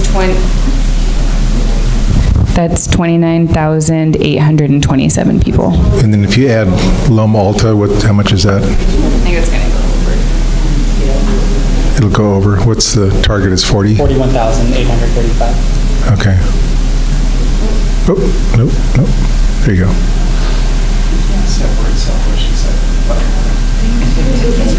And what is that? It's 42,773. Okay, so that's about right. Okay, thank you. Okay, with that being said, it looks like that's, oh yeah, go for it, please do. Yeah, please. I have to share a concern from the COI, the community of interest I am here to represent, which is a residential area, Rancho Del Oro Ivy Ranch area, which feels that we're a coastal city, united, and to focus on the fact that of what unites us rather than what divides us. And right now are we an at-large district election community, right? So that we all feel very connected to the coastline. We go to the beach, we're a beach community, and us living there, we feel this connection to the shoreline. And I feel like this is a misnomer if this is called shoreline intact. It actually looks like a consolidation, and there's not a lot of representation on the coast with this at all, and a lot of people who are not here this evening and who might not even be aware that this is happening may want to express their feeling of how the coast unites us and is a major identity, kind of cornerstone, natural resource, gem, livelihood. It's what makes Oceanside, hence the name, and not hence the name of this. I think it's a misnomer to call this shore intact. Not enough representation. So citywide value, if you look at cities that have switched over, coastal cities that have switched to districts, and you look at how they divided it, and you kind of see, oh, this is how the people of that city think of their coastal city. Is it, there's the coast versus, our COI would be concerned with this coast versus inland, sort of subjugation, where people living there live, work, and play on the coast, and feel that that's our shared public resource, our coastline, and we'd like representation there. Thank you. Appreciate that. Yeah, thanks for the community of interest forum. Yeah. Okay, with that being said, everyone, I'm just going to hand it over to Jamie and Karin. Once again, oh, you guys are, all right. Well, no, all right, hold on. You guys, no, that's perfect. Thank you. Sincerely, thank you for participating in this process. Thank you for being patient with us. We're not perfect. We're trying to make this work as best as possible, and I just really sincerely thank you for coming out and being a part of this. Real quick, these maps are going to, once they're finalized and brought from Karin and Jamie to myself, I will put them on the city clerk's webpage so you guys can look at them, review them. There will be additional time to look at these maps and discuss these maps in front of the city council. Now basically this gets kicked to the city council, and they're going to look at these 3 maps and determine which one to proceed with. So June 21st, July 25th, and August 1st are going to be the next opportunities that you'll have to come directly to the city council and speak to them about that. Nadine, you had a question? Question. Yeah. Every other meeting after the El zone meeting apparently voted on maps. Can we vote on our preferred maps? I'll explain why that happens. So just for everyone's context. So to have nothing to do with this map. So we're not going to vote. These 3 maps are going to go to the city council. We're not whittling them down to 1 tonight. The reason that happened at the last meeting is there were 6 maps, and they were trying to consolidate down to 2 or 3 to present to the city council. When it was brought up, there was dissension in the room, and because of that, we didn't want to just do a vocal, hey, everyone who's in favor. I specifically made the judgment call of saying, all right, if we're going to make a judgment call, I want people raising their hands and being able to track it. So that was my call. Whether it was a good or a bad call, I apologize, but it was the only way to discern how to get through a map. And for the sake of everyone who's participated in this process, every meeting up until and including this meeting, it's only fair that we bring these 3 maps that we saw tonight, give them to the city council, and then your elected representatives, who are the city council members, will be the ones who make the decision as to where to go. That's what I just explained. They voted because there was a... So that one, so I don't know how I can explain this anymore. We have a coastal map now. You guys can, this is going to the city council. So that's what's happening. And the coastal map that was presented at the previous meetings actually would not be legally defensible because it wasn't balanced to the plus or minus 5% deviation. So that's why we drew it today. May we see the major roadway district map up on the screen? It was submitted and hasn't been up for consideration. It's based on researched and adopted major thoroughfare EIRs and traffic surveys and.